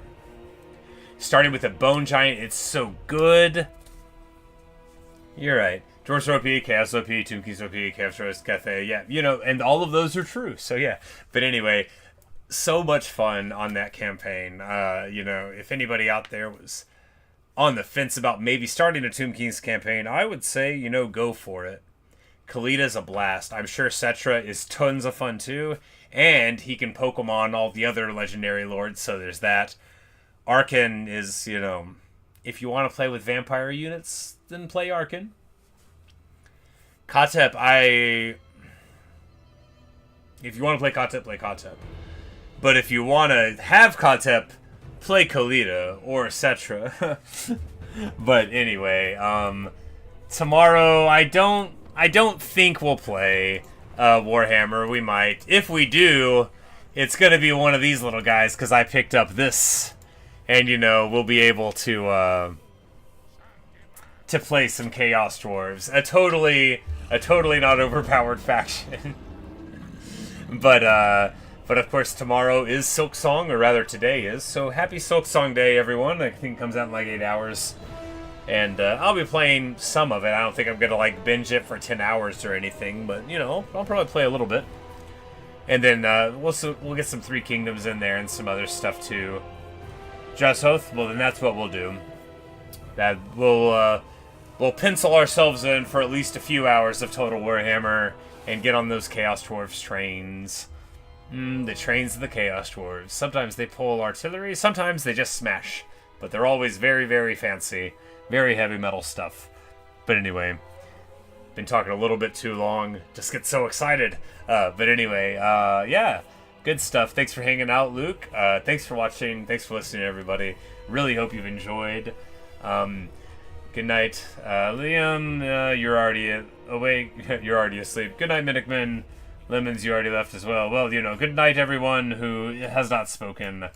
I value your eyes as well as your silent words. But anyway, good night, Luke. And hopefully I'll see you tomorrow. Good luck on your interview. I hope it goes so well for you. And, well, anyway, see you, man.